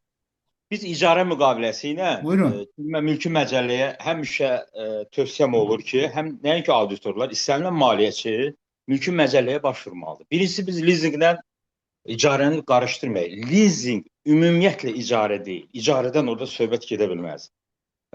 Miramal müəllim düz vurğulayır. Təbii ki, burada anlaşılmayan məsələ odur ki, bir icarə müqaviləsi 1 ildən artıq müddətdə 3 ilə, 5 ilə, 2 ilə verilirsə, bəzən belə yalançı məntiq bizə formalaşır ki, uzun müddətdirsə, yəqin ki, sonda icarə predmeti icarəyə götürənə keçmə öhdəliyi var və keçmə şərti var. Bu şərt ola da bilər, olmaya da bilər. Bu lizing mülki məcəllə qüvvəyə minənə qədər buna uzun müddətli icarə müqaviləsi deyirlər ki, sonda, icarənin sonunda icarə predmeti icarəyə götürənin mülkiyyətini keçmə şərti ilə verilən müqavilələr deyə bir anlayış var idi. İndi o anlayış yoxdur, amma o demək deyil ki, bu qanunvericilikdə nəzərdə tutula bilməz. Lizing ümumiyyətlə icarə deyil. Lizingdə 3 tərəf olmalıdır, şərtdir. Yəni satıcı, lizing alan, lizing verən. Satıcı malını satır, lizing alan tam malı mülkiyyətinə keçirir. Amma yox, mülkiyyətini keçirməyə də bilir. Çünki o lizing verənin mülkiyyətində qalır. Lizing verən pul şəklində maliyyə dəstəyidir. Və lizing alan da o maliyyə dəstəyi verən, lizing verən təşkilata hissə belə deyək də dolayısıyla kreditə oxşar maliyyə pul şəklində ödənişlər edir. Yəni burada icarədən söhbət gedə bilməz. Sadəcə indi sizin dediyiniz yeni standart belə deyək də maliyyə icarəsi çərçivəsindən çıxan digər bütün icarə müqavilələrində tətbiq olunmalıdır. Mən belə başa düşdüm. Və bu ümumiyyətlə lizing əməliyyatlarına tətbiq olunmamalıdır. Yəni sizin bu dəqiqə bizə izah etdiyiniz standartın şərtləri lizing müqaviləsinə aidiyyatı yoxdur. Mən bunu belə qəbul edirəm. Çünki lizing ümumiyyətlə icarə deyil. Lizingdə konkret olaraq predmet, yəni mal, həmin o özü lizingin özünün şərtləri başqadır. Lizing predmeti qanunvericilik tənzimləyir ki, yalnız bu əşyalara tətbiq oluna bilər. Məqsədlərdə bu olmalıdır. İstənilən əşyanın belə deyək də, o lizinq oxşar formada verilməsi qanun pozuntusudur. Lizinqin öz predmetləri var, mülki məcəllədə göstərilir. Yəni hansı əmlaklar lizinqə verilə bilər? Misal inkişaf üçün. Hə, müəllim, üzr istəyirəm. Alo, hə, deyəsən səsim. Buyurun, Alo. buyurun. Hə, deyəsən Buyurun, eşidirik. arada zəng gəldi mən telefonla. Yəni mən belə başa düşdüm ki, belə tövsiyə edərdim ki, yəni lizinq əməliyyatlarını biz bu standarta aid etməyək. Yəni biz mülki məcəlləyə istinad etsək görəcəyik ki, bu aid oluna bilməz. İndi Sonra fikrimi bildirmək istəyirəm. Buyurun. icarələrin sotuna müəllim bir dənə baxaq. Sonra indi siz dediyinizə mən qayıdacağam. Çünki burada biraz lizinqə bənzər şeylər var. Mən nəyə görə dedim Şahan müəllim? Çox üzr istəyirəm. Təbii biz Azərbaycan reallığında lizinq müqaviləsi çərçivəsində əməliyyat görürük, amma mahiyyətinə görə lizinq deyil. Başa Mahiyyətindən düşürəm tamam sizi. kənarda, amma adı lizinqdir. Mən belə Bəli. şeylərlə fokus yapmışam. Buyurun. İndi burada icarədarın sotuna baxacağıq. İcarədarın sotunda dedi ki, icarəçi tək maliyyə icarəsi eləyir. İcarədar isə həm əməliyyat icarəsi eləyə bilər, həm də maliyyə icarəsi eləyə bilər də, düzdürmü? Demək, icarədarın sotunda hər ikisinə baxmalıyıq. Birinci maliyyə icarəsinə baxırıq. Maliyyə icarəsində nədir? Deyir ki, icarə müqaviləsinin sonunda aktivi mülkiyyət hüququ icarəçiyə verilərsə, yəni icarədar aktivi balans, bu zaman icarədar aktivi balansdan silməlidir. Baxın, maliyyə icarəsi, bax burada indi mən sizə bəzi şərtlər deyəcəm və sonunda da deyəcəm ki, bunlardan bir neçəsi varsa bu maliyyə icarəsi sayılır. Bax, bu 5 dənə şərt var burada. Əgər bu 5 dənə şərtdən 3-ü, 4-ü əgər yerinə yetirilirsə və bu müqavilədə nəzərdə tutulursa, bu artıq maliyyə icarəsi sayılacaq deməkdir. Bu şərtlərdən birincisi də odur ki, icarə müqaviləsinin sonunda, yəni icarədarla icarəsi arasında olan bu icarə müqaviləsində yazılıb ki, icarə müqaviləsinin sonunda aktiv mülkiyyət hüququ icarəçiyə verilir. Belə bir şərt yazıla bilər. İkinci, icarə müqaviləsinin sonunda aktivi bazar dəyərindən daha ucuz qiymətə almaq hüququ verilir icarəyə götürən tərəfə və icarəçinin də bu hüququ istifadə ehtimalı ehtimal olunan olaraq qiymətləndirilirsə, yəni icarəyə verən tərəf deyir ki, bazar dəyərindən daha ucuz qiymətə mən sənə bu hüququ verirəm ki, sən bunu al, ala bilərsən. Qarşı tərəf də deyir ki, mən bunu almaqda maraqlıyam. Yəni müqavilədə təxminən belə bir bənd var. Üçüncü, icarə müqaviləsinin müddəti aktivin qalıq istismar müddətinə bərabər və ya yaxın olarsa. Yəni deyək ki, bu avadanlıqdırsa, bu avadanlığın faydalı bir istismar müddəti 10 ildir. Mesela buradakı misalda 8 ildir və icarə müqaviləsi də 8 illik bağlanıb. Yəni 8 ildən sonra zaten o avadanlıqdan istifadə oluna bilinməyəcək. Elə 8 illikdə icarə müqaviləsi bağlanıb. Düzdürmü? Sonra icarəçinin ödəyəcəyi icarə ödənişlərinin indiki dəyəri aktivin hazırki bazar dəyərinə çox yaxın olarsa, sonuncu bənddəki aktivin yalnız icarəçi tərəfindən istifadə olunması. Yəni icarədar, yəni icarə verən tərəf elə bir aktivə sahibdir ki, onu, yəni bazarda elə bir aktiv var ki bu adamın. Onu sadəcə elə bu icarəyə götürən tərəf yoxdur. Sadəcə o götürə bilər də. Yəni sadəcə onun istehsal sahəsində bu istifadə olunur. Yalnız bir nəfər götürür. Eşidə bilmədim müəllim sizə. Yalnız bir nəfər götürə bilər. Bu da deməli sırf icarəçiyə lazımdır. Bəli, yəni sırf xüsusi bir məqsəd üçün gətirilmiş bir avadanlıq tutaq ki, xaricdən gətirib, o da ki, sadəcə bunun kimi şirkətlər istifadə edə bilər. Bu şirkətlərin də sayı çox az deyək də belə bir şey. Sırf icarəçi üçün əldə olunub gətirilibdir və ona bu icarəçiyə verilir də, yəni belə deyək. İndi baxın, bu şərtlərdən bir neçə dənəsi ödənirsə, bu artıq icarədarın sotunda maliyyə icarəsi kimi sota alınmalıdır. Burada da yazıb ki, yuxarıdakı şərtləri varsa, bu icarə maliyyə icarəsi sayılır və aktivə satılmış kimi baxılmalıdır. Bu şərtlərin eyni anda olmasına, hamısının eyni anda olmasına gərək yoxdur. Bir neçə dənəsinin olması da kifayətdir. Yəni 5 dənədən 3-ü oldu, 4-ü oldu, kifayət eləyir. İcarədar özündə icarəçinin gələcəkdə ödəyəcəyi pul vəsaitlərinin indiki dəyərinə bərabər olan, Baxın, diskontlaşdırılmış dəyərdən söhbət gedir. İcara müqavilələrinə xalis investisiya məbləği tanımalıdır. Nəcəf müəllim, bayaq siz deyirdiniz də bunu, düzmü xatırlayıram? Aktiv balansdan silinməlidir. Xalis investisiya məbləği ilə aktivin balans qalıq dəyəri arasındakı fərq aktivin satışından gəlir və ya zərər adı altında uçota alınmalıdır. Yəni biz maliyyə icarəsini əgər bu icarədarın uçotuna aparırıqsa ya da icarədar tərəfdən məsələyə yanaşırıqsa və bu maliyyə icarəsidirsə, o zaman biz nə edəcəyik? Deyəcəyik ki, aktiv balansdan silinməlidir. O zaman biz gələcəkdə bu daha doğrusu icarəçinin bu ödəyəcəyi məbləğlərin hamısının indiki dəyərini icarədarın uçotunda icarə müqavilələrinə xalis investisiya sətri kimi həmin məbləği tanıtdırmalıyıq. Xalis investisiya məbləği ilə bu aktivin qalıq dəyəri arasındakı fərq də aktivin satışından gəlir və ya zərər məbləği kimi də uçota alınmalıdır. Yəni uçotda bu şəkildə əks olunmalıdır. Bura aydın oldu mu? Aydındır. Şamxan müəllim, olarmı? Mən Buyurun. Mehdi müəllimin də sözünə aid deyim sizə də. Ümumiyyətlə, leasing yetərincə mənim üçün şəxsən maraqlı və onu da deyim ki, Azərbaycanda vaxtilə 25 il əvvəl 2 dənə leasing şirkəti var idi və onların işinlə auditlə əlaqədar olaraq yaxından tanış olmuşam. Leasingin standartla qanunvericilik arasındakı fərqləri var. O gərək onu nəzərə alaq.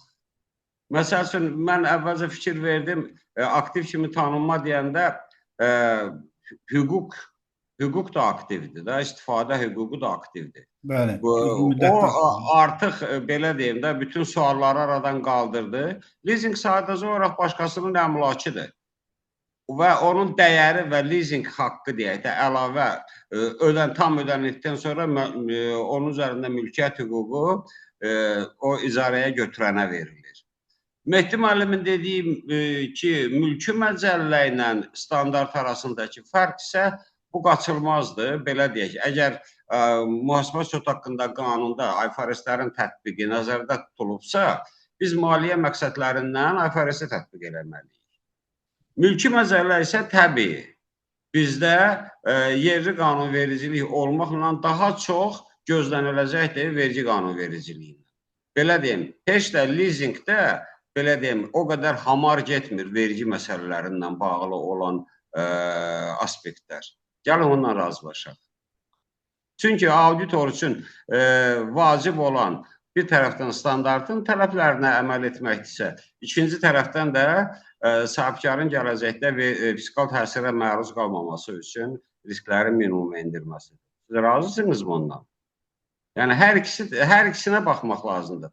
Həm maliyyə nöqteyi nəzərdən, həm də yerli qanunvericilik, yəni mülki məcəllə və vergi qanunvericiliyi. Maliyyə hesabatında belə ola bilər, ancaq ki, realda isə belə deyim də, vergi məqsədləri üçün kifayət qədər dar çərçivə olur. Bu qədər. Təşəkkür edirəm müəllim. İndi əməliyyat icarəsinə bir dənə baxaq. Əməliyyat icarəsində isə belədir. Yazılıb ki, şərtdə maliyyə icarəsi xaricindəki digər müqavilələr, digər icarə müqavilələri. Yəni, əgər bu şərtlərə uyğun deyilsə, müqaviləyə baxdıq. Bu şərtlərə uyğun deyilsə, bu artıq əməliyyat icarəsi, əməliyyat icarəsi müqaviləsi sayılır.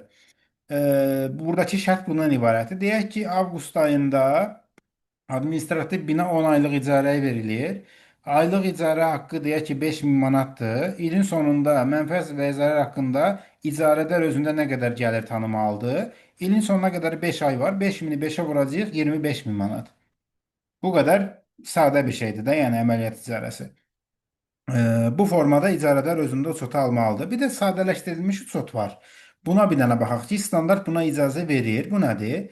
Burada bayaq dediyimiz kimi aktiv və öhdəlik məsələləri var idi də. Aktiv və öhdəlik burada tanınmır. Aylıq ödənilən məbləğ birbaşa olaraq xərc kimi uçota alınır. Baxın, burada bir istisna verir. Bu da ki, qısa müddətli icarə müqaviləsi və ya az qiymətli aktivlər üzrə icarələrdir. Bu nədir? Müddəti 1 ildən az olan müqavilələr.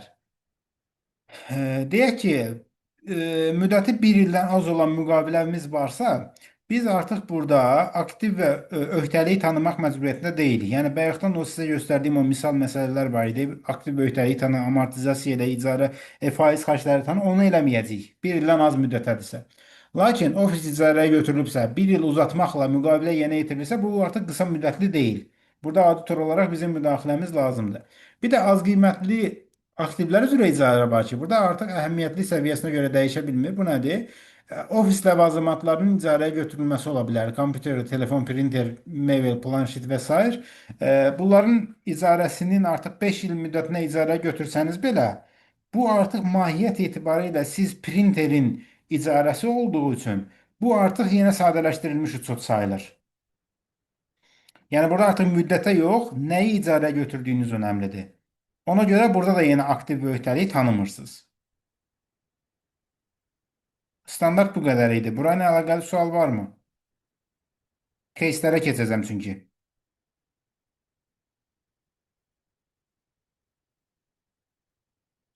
Onda keçək.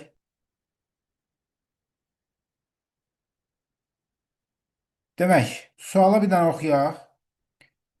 Müəssisə 5 illik müqavilə ilə müəyyən edilən bir ambar sahəsindən istifadə edir. Müqavilədə konkret sahə göstərilmişdir və müəssisə həmin sahədən tam istifadə hüququna malikdir. Lakin rəhbərlik bu müqaviləni xidmət müqaviləsi kimi təsnif edərək aktivdən istifadə hüququ və icarə öhdəliyi tanımamışdır. Bu müqavilə MBS 16 üzrə sayılmalıdırmı? Maliyyə hesabatlarında hansı düzəliş tələb olunur? Bir nəfər köməkçi olsun burada. Bəli, müəllim, deməli, tam istifadə hüququna malik olduğuna görə istifadədə olan aktivlər kimi uçot almalı. Yəni, icarə predmetidir, belə deyək.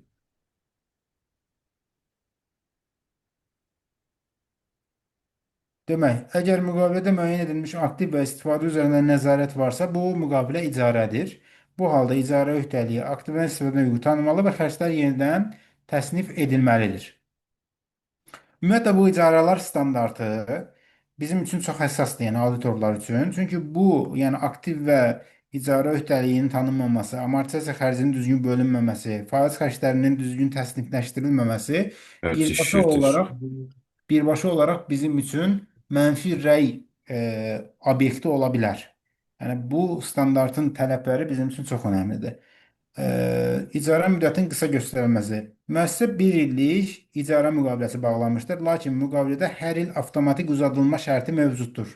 Müəssisə bu müqaviləni qısa müddətli icarə kimi uçota almış və aktiv və öhdəlik tanımamışdır. Bu müqavilə qısa müddətli icarə sayılırmı? İcarə müddəti necə müəyyən edilməlidir? Müəllim, bu birinci dediyimiz məsələdir. Yəni, girişdə misal demişdiniz ki, standartın dəyişməsinə səbəb olub da, şirkətlər götürüb bir illik bağlayırlarmış ki, xidmət kimi xərci silirlərmiş, diskontlaşdırma, amortizasiya, faiz xərci, öhdəlik tanımamaqdan ötürü edirlərmiş bunu. Ona görə də bu yol verilməzdir. Biz baxırıq ki, bunun elə əvvəlki ildə də bu eyni bu mala, eyni bu ambardan deyək ki, istifadə edirlər, amma bir il müqavilə bağlayırlar. Bilir ki, saxtakarlıq halıdır da, ona görə də düzəliş eləməliyik ona. Okay. Onda deyək ki, standarta görə icarə müddəti yalnız müqavilədə yazılan müddət deyil, həm də uzadılma ehtimalı yüksək olan dövrləri əhatə edir. Əgər müəssisənin aktivdən istifadəni davam etdirməsi ehtimalı yüksəkdirsə, bu müqavilə qısa müddətli sayılmır. Auditor müqavilə uzatma tarixçəsini, biznes ehtiyacını və alternativ aktivin olub-olmadığını təhlil etməlidir. Təhlil etməlidir, bəli. Keçən ilki dövrə baxa bilər, ondan əvvəlki dövrə baxa bilər. Yes. Diskont dərəcəsinin manipulyasiyasına aid sual. Müəssisə icarə öhdəliyini hesablamaq üçün 5% diskont dərəcəsindən istifadə etmişdir. 5%. Lakin bazar şərtlərinə görə şirkətin real borclanma dərəcəsi 12%-dir. Diskont dərəcəsinin yanlış seçilməsi maliyyə hesabatına necə təsir edir? Bu halda hansı düzəliş tələb olunur? Yəni siz getdiniz audit eləməyə, şirkət 5% diskont faizini seçib. Amma siz də deyirsiniz ki, 12 olsa daha yaxşı olarmış da. 5% necə əsaslandırıb ki bu? Neynəməlisiniz? Yəni burada da deməli şübhəli hal var. Çünki ən yüksək olanı götürülməlidir. Hı hı. 5% onun yəni əsaslandırılmış təbii ki bir fikir olmayacaq ki, niyə 5%? Ona elə sərf edib ona görə. Amma Hı hı. peki belə deyim, müraciət olunsa banklara, respublikada bir 3 banka müraciət olunsa, oradan kredit faizi alınsa və ən yüksək faizi o deyək ki, məsəl üçün 12-dir və yaxud da 13-dür, onu götürmə daha doğru olar. Ən yüksək faiz dərəcə ilə götürmək. Hı hı. Diskont dərəcəsi aşağı seçildikdə icarə öhdəliyi şişirdilir, aktivdən istifadə hüququ artır, sonrakı faiz xərci azaldılır. Yəni budur da dərdləri, faiz xərcinin azalması. Bu halda öhdəlik yenidən hesablanmalıdır və faiz xərci düzəldilməlidir.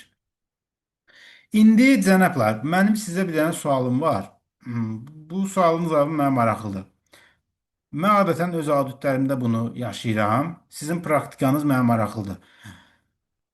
Təbii ki, mən auditə gedəndə bu standartın tətbiq olunduğunu görmürəm və gedirəm ki, hamısını xərcə siliblər də, bu aydın məsələdir. İndi müqaviləyə də baxıram və müqaviləyə görürəm ki, müqavilə yəni bir il müddətinə uzadılır da belə deyək. Və müqavilənin müddəti də bəlli deyil. Yəni soruşuram ki, neçə illikdir müqavilən? Mən özüm hesablayacağım da bunu. Sən hesablaya bilmirsən zaten. Diskont faizini də özüm müəyyən eləyəcəm. Aktiv öhdəliyi də özüm tanıyacağım. Amortizasiyanı da, faizi də özüm eləyəcəm. Sən mənə denən ki, bu icarə müqaviləsi neçə illikdir? O da rəhbərlik də deyir ki, mən bilmirəm burada neçə il oturacam. Mən icarə müqaviləsini neçə illik tanıyım?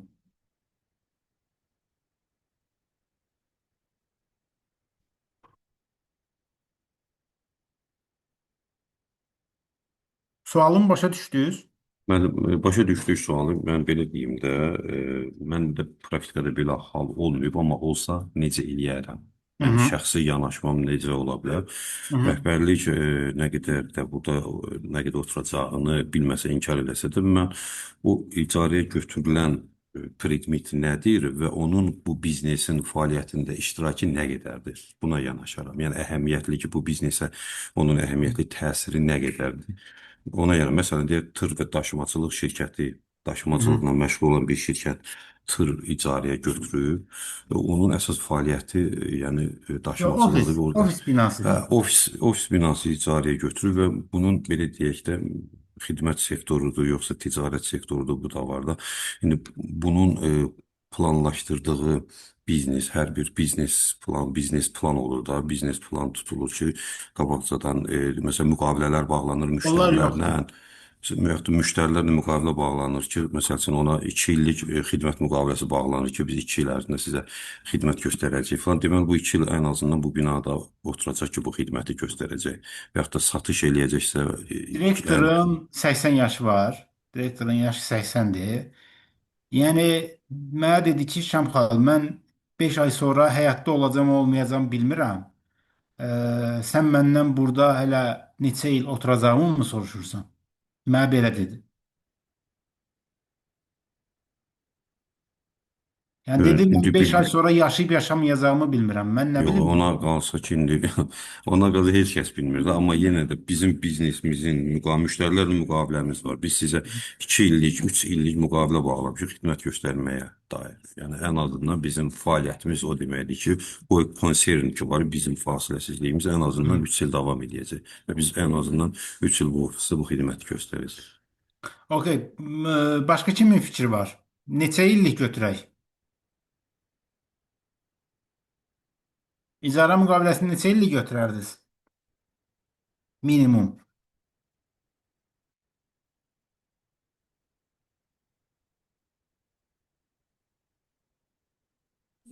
Minimum yəni bir il götürmək lazımdır da, yəni minimum.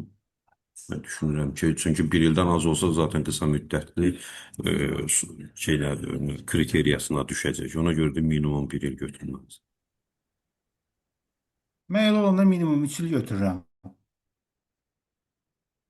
Ən idealı o kimi gəlir mənə. Sizə də yəni tövsiyəm odur ki, 3 il praktikada daha etibarlı sayılır.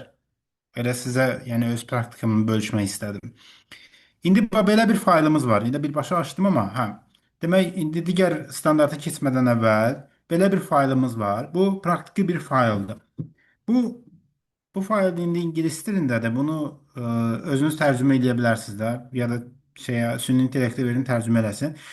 Burada nədən söhbət gedir? Bu fayl bizə harda kömək eləyir? Biz tutaq ki, bir icarə müqaviləsi bizə verildisə, həmin icarə müqaviləsinin çərçivəsində e, amortizasiya xərcləri və faiz xərcləri düzgün hesablanıb mühasib tərəfindən, maliyyə hesabatlarında düzgün tanınıbmı? E, Baxın, onu avtomatik olaraq hesablayan bir cədvəldir. Bu cədvəllə istəyirsiniz bir dənə tanış olaq ki, yəni bu necə işləyir. Biz hansı rəqəmi bura yazsaq necə hesablayır, diskont dərəcəsini dəyişsək nə baş verir falan.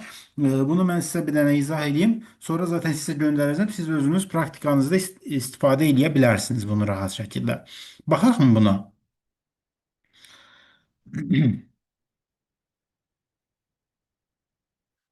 Demək, baxın burada diskont dərəcəsinin özü yazılıbdır da, düzdürmü?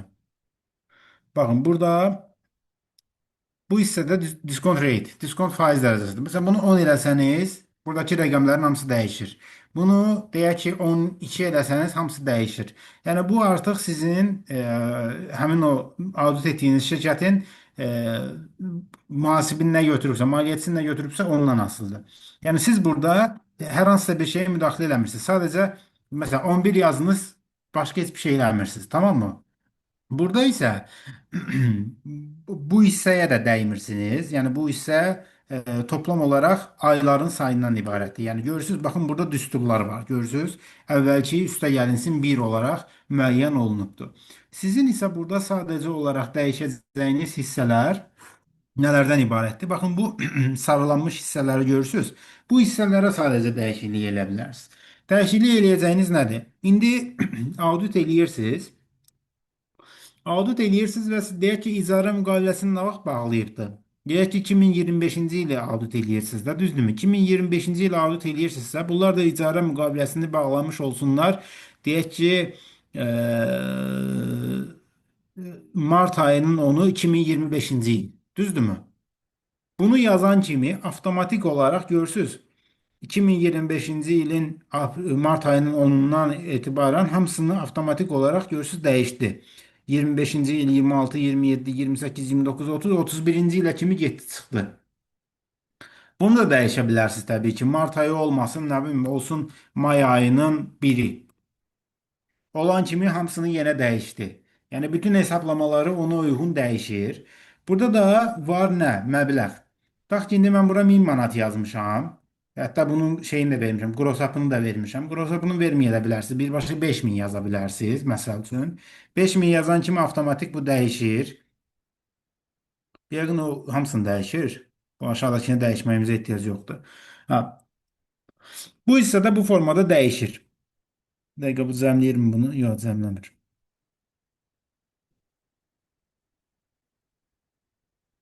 Ay, üzr istəyirəm.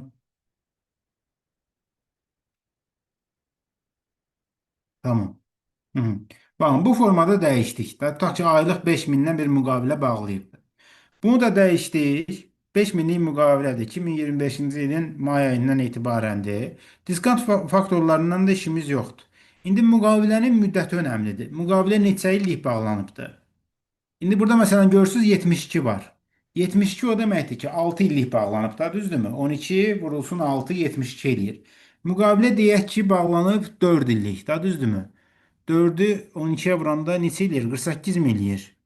4 vurulsun 12 48 eləyir da, düzdürmü? Bunu da 48 eləyəndə avtomatik olaraq bütün hamısını burada hesablamalıdır.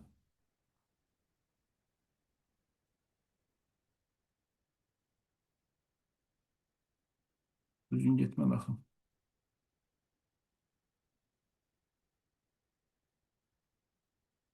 Nəysə düzgün eləmədim bir dəqiqə.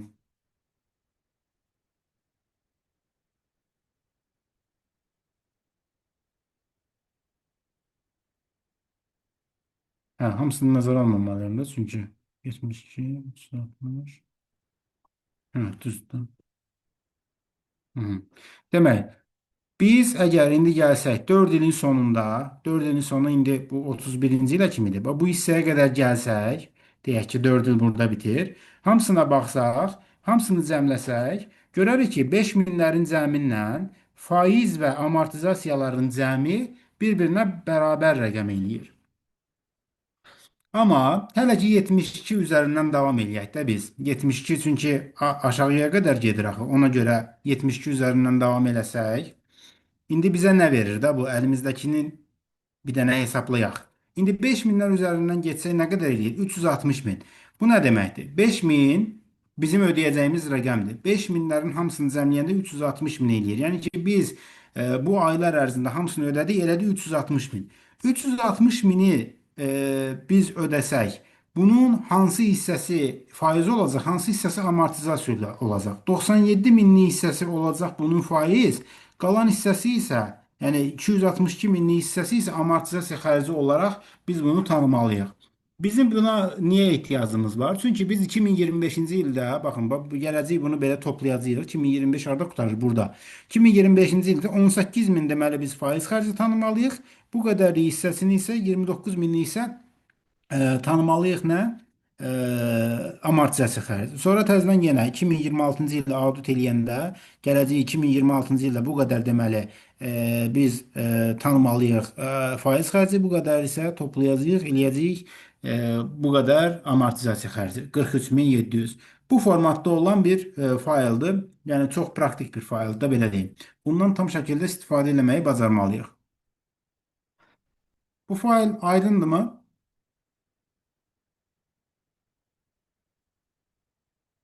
Bu faylla əlaqəli sual varmı?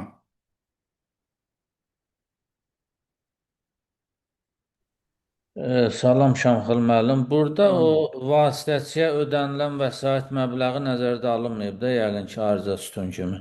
Yox, nəzərə alınmayıb, amma müəllim bunu üstünə gələ bilərsiniz. Aydın. Gəlin burada bir ayın üstünə gəlin də ona, məsələn 2000. Ya, gəlsəniz bu böləcək avtomatik onu özü. Aydındır. Burada sadəcə 3 dənə yerə müdaxilə edirsiniz. Tarixi dəyişirsiniz, məbləği dəyişirsiniz. Bir də buradakı aylıq olan hissəni dəyişirsiniz. Məsələn, indi burada 6 il üzrə bölünübdür. Siz bunu 4 il üzrə bölsəniz, gərək bu aşağıdakı 4 il bitdiyi hissəni aşağıdan siləsiz. Yəni bu hissəni seçəsiz, daşıba buranı belə siləsiz ki, aşağıdakı net rəqəmlər sizə düzgün versin. Mən 48 yazıb sonra silmədim, 72 üzərindən davam elədim ki, yəni şey pozulmasın da cədvəl. Bu formatda yəni özünüz də yenə düsturlara baxaraq davam edə bilərsiniz. Yəni sizin üçün lazım olan hissə budur da. Yəni faiz nə hesablayacaq, amortizasiya nə hesablayacaq. Diskont faktorunda bir dənə belə 14% yazın, özü avtomatik hesablasın. 13% ilə olsa rəqəmləriniz dəyişəcək. Onu burada hamısını rahat şəkildə siz görəcəksiniz. Başqa heç bir şey etməyinizə burada gərək yoxdur. Bu formatda hesablayır. Tamam mı?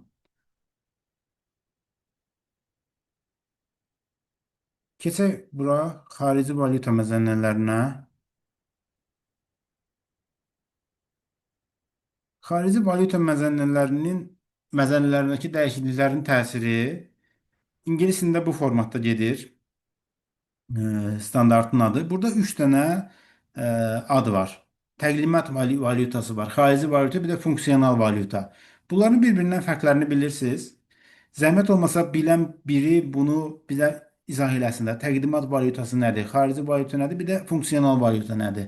Mən bunu bir dənə belə eləyim. Bu hissə görünməsin. Bir nəfər bizə deyəcək ki, təqdimat valyutası nədir? Sonra xarici valyuta nədir? Bir də funksional valyuta nədir?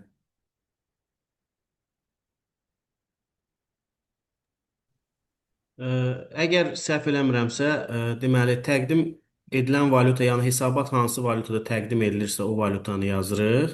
Xarici valyuta indi əgər hər hansı bir valyutada ekvivalent tələb edilirsə, o valyuta indi dollardır, evrodur, hər hansı bir valyuta. Funksional valyutada yəni hesabat təqdim edilən yerin valyutası da, yəni əgər Azərbaycandırsa burada funksional valyuta manat olacaq. Tam doğru dedi Samsun. Baxın, təqdimat valyutası istənilən valyuta ola bilər, hesabatların təqdim edildiyi valyutadır. Yəni biz hesabata hansı valyutada veririksə, o bizim üçün təqdimat valyutasıdır. Deyək ki, xarici bankdan kredit alırıq. Maliyyə hesabatlarını evro ilə istəyirlərsə, biz evroda veririk də, düzdürmü? Bu artıq bizim üçün təqdimat valyutası sayılır. Xarici valyuta isə funksional valyutadan başqa bütün valyutalar xarici valyuta adlanır. Yəni bu funksional valyutadan başqa bütün valyutalar hamısı xarici valyutadır. O zaman təqdimat valyutası da xarici valyuta sayılır. Funksional valyuta da nədir? Müəssisənin əməliyyatların bir çoxunun aparıldığı valyutaya biz funksional valyuta deyirik. Standart bunu adətən məsləhət görür. Bu nə deməkdir? Yəni bir çoxun əməliyyatların bir çoxunun aparıldığı valyuta nə deməkdir? Deyək ki, şirkətin xərclərinin əksər hissəsinin baş verdiyi valyuta, müəssisənin satış qiymətinə təsir edən valyuta və satışın baş verdiyi valyuta. Deyək ki, siz bir xarici şirkətin filialı olan şirkətsiniz. Xariclə daha çox işləyirsiniz. Xarici iş görürsünüz. Sadəcə Azərbaycanda nə bilim əmək haqqı ödəyirsiniz, amma qalan bütün əməliyyatları xarici valyutada həyata keçirirsiniz. Baxmayaraq ki, Azərbaycanda filialsınız.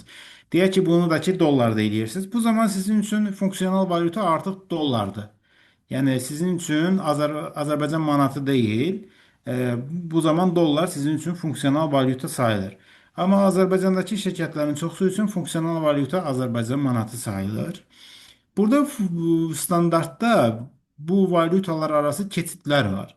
Yəni funksional valyutaya keçid, funksional valyutadan xarici valyutaya keçid və sair belə şeylər var.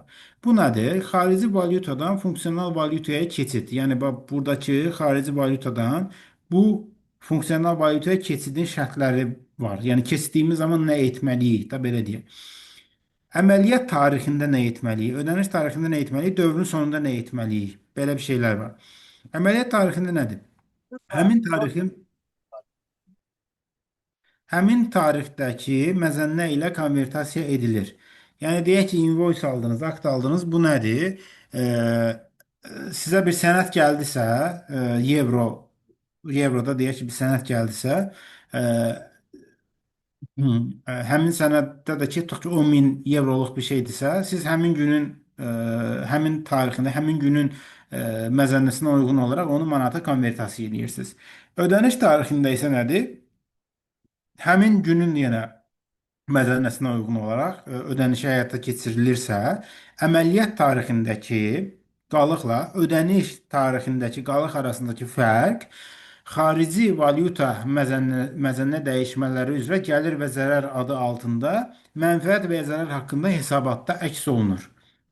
Yəni belə deyək, sənədin tarixində biz onu çoxaldıq. Ödəniş tarixində də biz onun ödənişini həyata keçirdiyimiz zaman da bir məzənnə fərqi varsa, arasındakı fərq müsbətdirsə və ya mənfidirsə fərq etmir də. Bu xarici valyuta məzənnə fərqləri üzrə gəlir və ya zərər kimi məzənnə fərqindən gəlir və ya zərər kimi mənfəət və zərər haqqında hesabatda əks olunmalıdır. Bir də dövrün sonunda bir əməliyyat etməliyik. Bu nədir? Dövrün sonuna olan məzənnə ilə konvertasiya olunur. Yəni dövrün sonu nədir? Yəni il bitir, dövr bitir, ya da rüblük ola bilər, yarım illik ola bilər. Fərq xarici valyuta məzənnə dəyişmələri üzrə gəlir və zərər adı altında mənfəət və zərər haqqında hesabatda əks olunur. Yəni bu şey olur, il bitir valuation deyirlər də buna, yenidən qiymətləndirmə. Yəni tutaq ki, bizim evro hesabımızda, şirkətin evro hesabında müəyyən bir qalıq qalıbdır. Həmin o qalığı yenidən qiymətləndiririk ki, dövrün sonunda bunun manatdakı ifadəsi nədir? Yəni bu odur, dövrün sonu dediyimiz odur. Burada monetar, qeyri-monetar məsələsi var. Bu nədir? Dövrün sonu məzənnə ilə yenidən monetar olanlar, yəni dövrün sonu yenidən konvertasiya edilməlidir və fərq, mənfəət və zərər haqqında hesabatda bayaq dediyimiz kimi bu sətirdə əks olunmalıdır. Qeyri-monetarlar var ki, ilkin dəyər modelində dövrün sonu konvertasiya edilmir və yenidən qiymətləndirmə modelində konvertasiya edilir. Bu qeyri-monetar nədir? Ya monetar odur ki, bank hesabı məsələn monetardır, amma inventar məsələn monetar deyil. Yəni pulla ifadə edilə bilən aktivlər, hansı ki buna bank hesabını mən misal verirəm. Yəni onlar dövrün sonunda yenidən qiymətləndirilməlidir və e, arasındakı fərqlər, yəni xarici valyuta məzəninin dəyişmələri üzrə gəlir və zərər hesabında göstərilməlidir. Amma qeyri-monetar olanlara biz nəsə etmirik. Əgər ilkin dəyər modelindədirsə. Amma yenidən qiymətləndirmə modelindədirsə, bu zaman bəli, konvertasiya olunmalıdır. Sonra hesablamalar standart bildiyimiz qaydalarda, yəni burada bizim bilmədiyimiz qeyri-adi bir şey yoxdur. Buna görə burada hər hansısa bir misal verməmişəm. Bura niyə yazmışam ki? Sonra funksional valyutadan təqdimat valyutasına keçid. Deməli biz buradan bura keçdik. İndi burada funksional valyutadan təqdimat valyutasına keçid edirik. Yəni buradan bura keçid edirik. Bu zaman necə olacaq? Deyir ki, əgər biz keçid eləyiriksə, aktivlər və öhdəliyə fərqli yanaşacağıq. Mənfəət və zərərə isə fərqli yanaşacağıq. Aktivlər və öhdəliyə necə yanaşırıq? Əgər aktiv və öhdəlik maddələridirsə, dövrün sonu məzəllə ilə biz onu konvertasiya eləyə bilərik. Yəni dövrün sonunda məzənnə nədirsə, biz ondan konvertasiya edirik. Amma mənfəət və ya zərər haqqında hesabatın sətirləri üçün əgər məzənnə çox dəyişibsə, biz ortalama bir məzənnə tapacağıq. Ortalama bir məzənnə. Əgər məzənnə özür istəyirəm, çox dəyişməyibsə, ortalama bir məzənnə tapmalıyıq. Məsələn, 1.30 olubdu, 1.50 olubdu ya da 2.80 olubdu, 3 olubdu, 1.90-ı ortalama götürə bilərik. Amma məzənnə çox dəyişibsə, bu zaman hər bir əməliyyatı baş verdiyi tarixdəki məzənnə ilə biz yenidən uçota almalıyıq. Sizcə, burada niyə belə bir fərqlilik ortaya qoyulur? Yəni niyə aktiv və öhdəlikdə biz dövrün sonu məzənnəyə istinad eləyirik, deyir standart. Amma mənfəət və zərərdə biz çox dəyişməyibsə ortalama məzənnə bizə tap deyir. Çox dəyişibsə hər bir əməliyyatı tək-tək işlə deyir. Sizcə niyə belə bir ayrım var?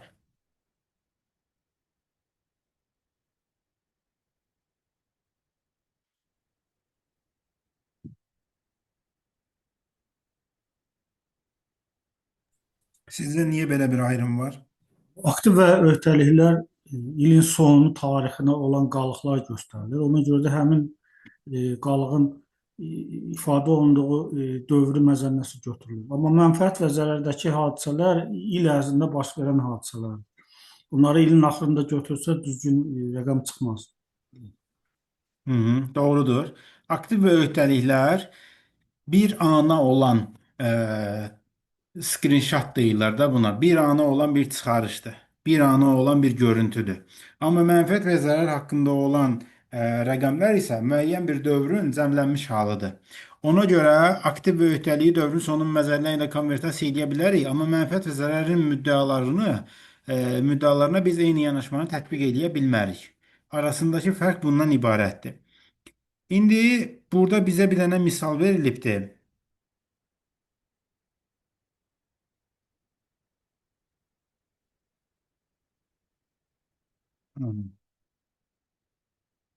Mən bir dənə bu misalı xatırlayım sizə, indi onu göstərəcəm. Tamam, xatırladım. İndi misal nədir?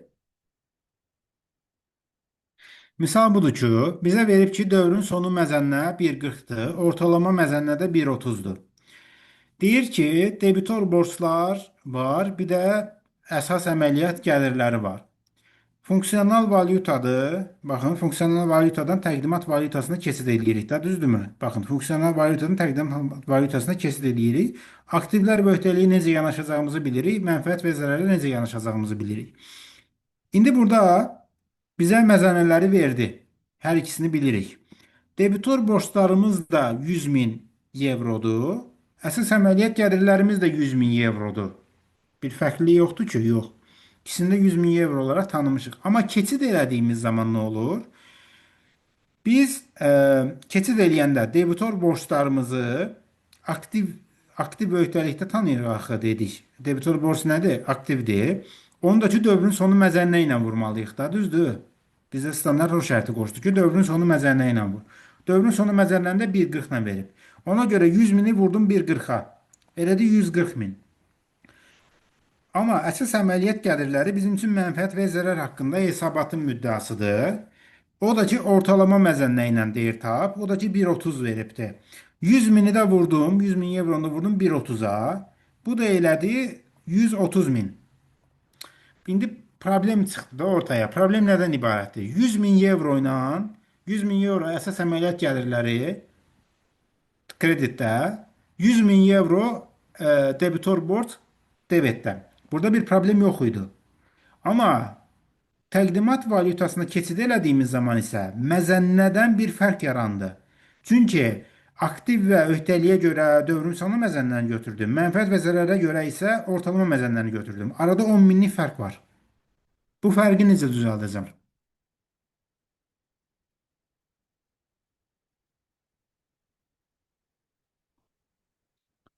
Sualı başa düşdükmü?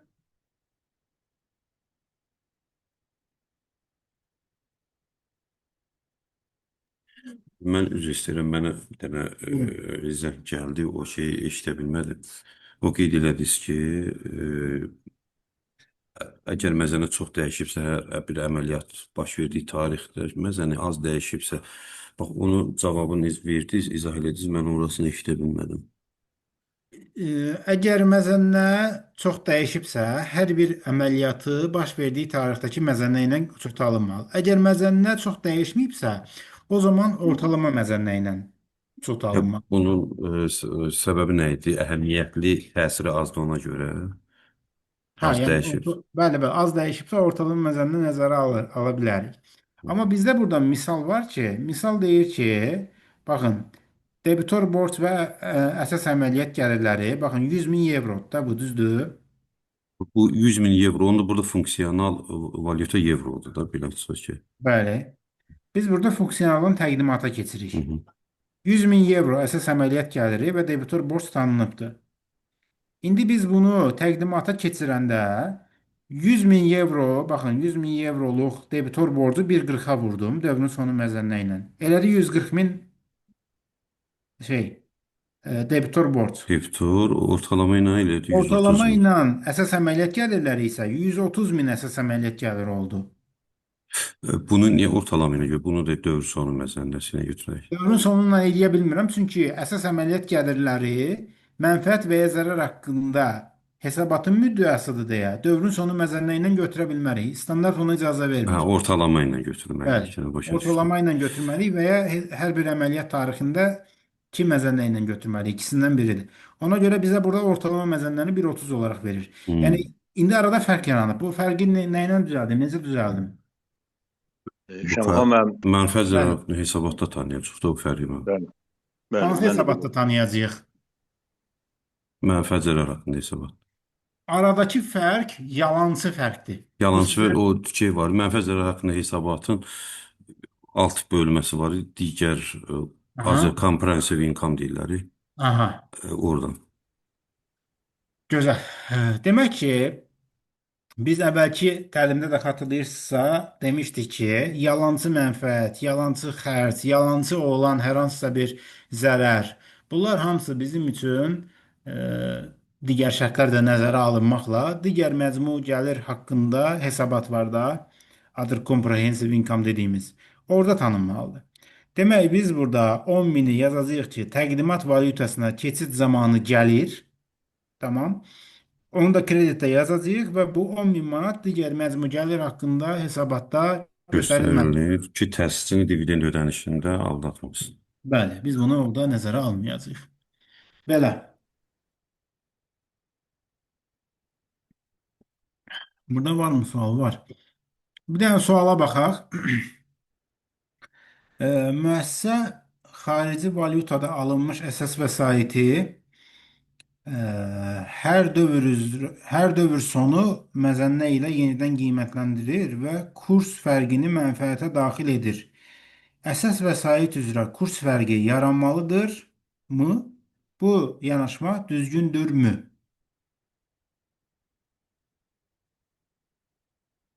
Yəni əsas vəsait almısınız. Burada mən də Dollarla, başa düşdüm. Əsas evrola. vəsaiti bir dəfəlik ödəniş edib almışıq, yoxsa kreditlə almışıq. Əgər bunlar fərqli-fərqli yanaşmadır. Əgər kreditlə ödənilmişiksə, bizim kreditlə almışıqsa öhdəliyimiz var orada. Ona görə də o valyuta dəyişməsini nəzərə almalıyıq. Yox, bir dəfəlik ödənişlə alınıbsa, Yox, bir yəni dəfəlik olur. bir dəfəlik alınıbsa, məncə düzgün deyil. Çünki bizim axı öhdəliyimiz qalmıyor. Yəni bu neyniyək indi burada? Heç bir şey eləməməliyik də, düzdürmü? Kurs fərqi yaranmamalıdır da, düzdürmü? Üzr istəyirəm, kurs fərqi yaranır. O yuxarıda dediyimiz misal kimi də ki, var idi əməliyyat tarixi, bir də o hadisənin baş verdiyi ödəniş tarixi. Ödəniş tarixindəki kurs fərqi təbii ki, o tanınmalıdır. Ödəniş tarixində. Yəni biz bunu Nərindən baxaq. Əsas vəsait qeyri-monetar maddədir. Baxın, mən sizə burada demişdim ki, monetar maddələr var, bir də qeyri-monetar maddələr var da, düzdürmü? Baxın, əgər tarixi dəyərlə uçota alınıbsa, yəni ilkin dəyərlə də, əməliyyat tarixindəki məzənnə ilə qalır və kurs fərqi yaranmır. Bu halda mənfəət süni şəkildə dəyişdirilmişdir. Auditor aktivin uçot siyasətini, ilkin tanınma tarixini və istifadə olunan məzənnəni yoxlamalıdır. Bu formatda. Yəni, yəni əməliyyat baş verəndəki kurs nədirsə, yəni hər dövrün sonuna ehtiyac yoxdur da. Əməliyyat baş verəndə alandakı kurs nədir, onunla konvertasiya eləyir, alır və balansında əsas vəsaiti tanıyır. Daha sonraki dövrlərdə ehtiyac yoxdur ona. fərq etməz ki, bunu xaricdən almağı. Bunu bir dəfə aldı. E, Tutaq ki, invoice-da yazılıb 100 min euro. Aldı, ödənişini elədi. Ödənişini eləyəndə bunun konvertasiyadan tutaq ki, nə Bəli, bilim, arada fərq var. Həmin fərqi də mənfəət və zərər haqqında hesabatda tanıdı. Bununla da tanıyır. bunun işi bitdi. Bitdi. Artıq dövrün sonu gəldiyi zaman bunu artıq mən xaricdən almışdım. Bu təzədən bir dənə də bunu baxım görüm, yenidən qiymətləndirim falan eləyə bilməz. Çünki bu əsas vəsait, yəni TTA qeyri-monetar maddədir. Qeyri-monetar maddələrə biz bunu tətbiq etmirik. Amma monetar maddə olsaydı, məsələn, hər hansısa bir bank qalığı olsaydı, o zaman biz bunu bəli tətbiq etmək məcburiyyətində olardıq. Debitor borc, kreditor borc, bunlar da monetardır da, düzdür.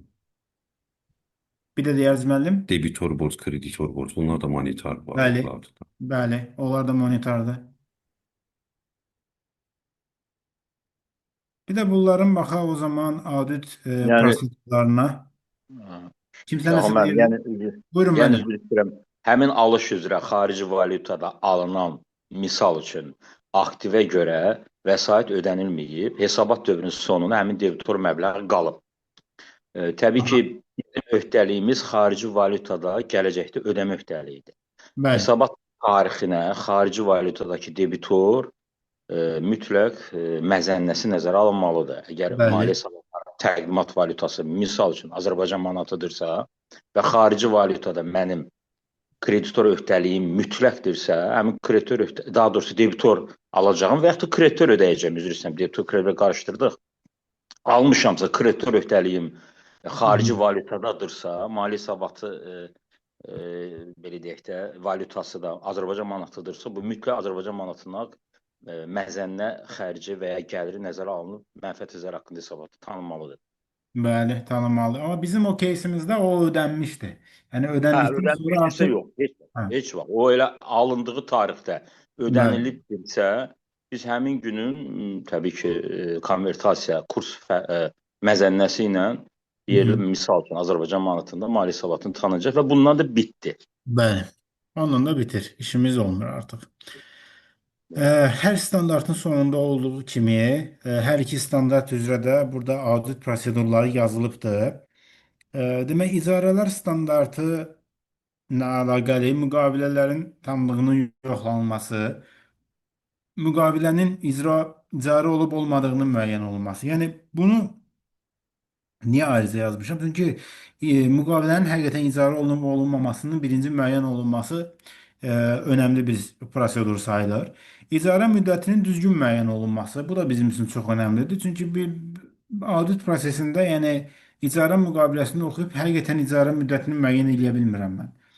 Gərək şeylə danışaq, rəhbərliklə danışaq ki, qardaş siz burada nə qədər oturacaqsınız, nə qədər buranı istifadə edəcəksiniz və s. bunu bilməliyik. Diskont dərəcəsinin qiymətləndirilməsi, bunlar diskont dərəcəsi tətbiq eləyirlər, eləmirlər. Diskont dərəcəsini indi bunlar eləmirlərsə biz özümüz müəyyən eləyək, rəhbərliklə bir danışaq, məsləhətləşək, həmin ilin şərtlərinə uyğun diskont dərəcəsi görək ölkədə hansı dərəcə götürülür və s. bunlara baxmaq lazımdır. İcarə öhdəliyinin hesablanmasının yoxlanılması. Əgər hesablanıbsa, bayaq sizə verdiyim bu fail üzrə məsələn istifadə edə bilərsiniz ki, düzgün hesablanıbmı yoxsa yox. Aktivdən istifadə hüququnun ilkin dəyərinin yoxlanılması. Sonrakı uçotun yoxlanılması, yəni sonrakı qiymətləndirmənin yoxlanılması, qısa müddətli və az qiymətli icarələrin yoxlanılması, əgər varsa, yəni qısa müddətli olanlar, balansda təqdimatın yoxlanılması və açıqlamaların yoxlanılması kimi burada audit prosedurlarımız mövcuddur. Buradakı valyutalarla da əlaqəli funksional valyutanın düzgün müəyyən olunmasının yoxlanılması, xarici valyutada əməliyyatların ilkin tanınmasının yoxlanılması, monitor, bayaq dedim ki, monitor var, qeyri-monitor var. Hər ikisinin yenidən qiymətləndirməsi və maddələrin düzgün uçotu, kurs fərqlərinin düzgün tanınmasının yoxlanılmasında adətən bunu artıq proqram təminatları həyata keçirir, amma seçmə üsulu ilə bizə riskli gördüyümüzü bir neçə dənəsini manual olaraq yoxlaya bilərik. Təqdimat valyutasına çevirmənin yoxlanılması, bayaq ona misal vermişdik. Digər məzmunlar haqqında hesabatda o tanınmalı olan məzənnə fərqlərini, əgər varsa, onu yoxlamalıyıq. Xarici əməliyyatlarla xalis investisiyaların yoxlanılması. Elə ola bilər ki, bəzən şirkətin başqa ölkədə filialları olur. Ora məsələn xalis investisiyalar sayılır bu. Oradakı investisiyalara etdiyi əməliyyatlar olur. Həmin əməliyyatlarda belə deyim, onlara məsələn satışlar falan edir. Satışlardan da ya da özünə debitor, kreditor sayır. Həmin o kreditorları yenə məzənnə fərqləri kimi nəzərə alır, amma qrup daxilində verilmiş borcların mahiyyəti orada analiz olunmalıdır ki, bu həqiqətən məzənnə fərqi kimi sayılmalıdır, yoxsa yox. Bu əslində konsolidə olunmuş maliyyə hesabatlarının biraz predmetidir, amma bu standart çərçivəsində də baxılır. Orta məzənnənin istifadəsinin əsaslandırılması və açıqlamaların yoxlanılması. Bu formatdadır audit prosedurları. Belə. Bugünün bu standartları ilə əlaqəli hər hansısa bir sualımız varmı? Qaranlıq qalan məqamlar varmı?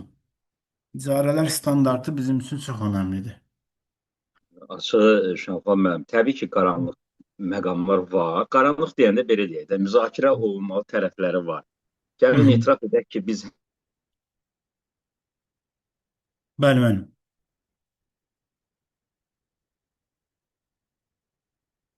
şeylərə qulaqasanda da biraz eşidirsiniz, mən arada zəng gəldim. Bəzən reallıq nöqteyi nəzərinə yanaşırıq deyə bizdə biraz səhlənkarlıq yaradır, səmimi deyək də. Yəni bütün bu standartdakı tələbləri biz gedib real olaraq müəssisədə audit aparanda o qədər kənarda qaldığını görürük. Yəni səmimi etiraf edək ki, əgər lap dəqiq bax yanaşası olsaq, gərək biz bir ucuna mənfi rəylər verə gedək. Bu da biraz arzu olunan deyil, səmimi deyək. Mən məsələn, adi bir şeydir, bir səhmdar cəmiyyətdə audit aparmışdım. Təsəvvür edin ki, qıraqdan vizual baxanda bəlkə də səmimi deyək. Bir 10 milyon dəyəri var əsas avadanlıqlarının və binanın. Amma maliyyə hesabatında 400-500 min göstərir. 97-ci ildən qalıbdır qiymətlər. Hər dəfədə mənfi rəy verməmişəm, səmimi deyim. Şərti müsbət rəy verilib. Şərti müsbət rəy verilib ki, ədalətli dəyər təqdim olunmurdu. Yəni, qiymətləndirmə aparmır və belə deyək, yeni bazar dəyəri ilə aktivi tanımır, ədalətli dəyərlə maliyyə hesabatları. Yəni, elə reallıqlar var, biz məcbur olub. Maliyyə icarəsi də belə sizin vurguladınız. Yəni, biz onu görmürük hesabatlarda. Tələb də etsək, düzəliş də desək, 90% hallarda biz o düzəlişləri subyektlərə etdirə bilmirik. Yəni, bu nöqteyi nəzərdən ola bilər biz biraz, mən düz başqa auditorların adından danışmaq istəmirəm, biraz qulaq assaq da reallıqda səhlənkar yanaşa bilirik. Təbii ki, bunlara qulaq asmaq lazımdır. Biz auditor olaraq ən azından düzəliş etdirə bilməsək də, müştərilərimizə təkid etməliyik, deməliyik ki, bu reallıqdır, bunu siz etməlisiniz ən azından bu istiqamətdə auditorlar belə deyək də hamılıqla öz müştərilərimizə bunları çatdırmalıyıq. Ən az nəzəri cəhətdən ki, onlar bu prosedurlara, bu tələblərə əməl etsinlər. Bəli, müəllim, tam razıyam. Yəni ən azından özümüz bilək ki, yəni biz bunu tələb etməliyik. Ən azından tələb eləyək. Etdirməyə nail olmasaq belə, ən azından tələb eləyək ki, bu mühasib də bilsin ki, yəni bu tələb olunur artıq. Çünki bunu tələb eləyən olmadığı zamanda mühasib deyir ki, bunu məndən heç kəs tələb eləmir ki zaten. Düzdürmü?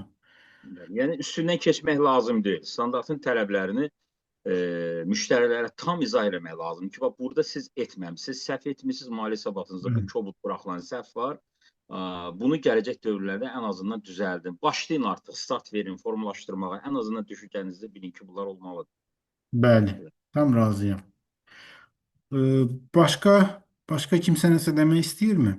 Şamxan, mən qısa bir sual xarakteri Buyurun. demək istəyirdim. Bu Mubus 21-in tələbləri baxımından bu şirkətlərdə biz qarşılaşırıq da il ərzində formalaşan müsbət məzənnə fərqləri, bir də mənfi məzənnə fərqləri. Aha. Standart konkret nə tapşırır? Net off olunub mənfəət zərər haqqında hesabatda göstərilməlidir, yoxsa hər biri ayrıca göstərilməlidir? Sualım aydındır. Başa düşdüm. Netof olunmur müəllim, onu ayrı-ayrılıqda göstərirsiniz.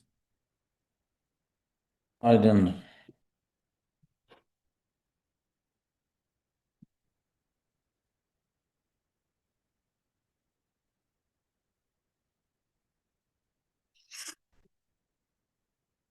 Elmina xanım, belə başa düşdüm ki, yekunlaşdırmışıq.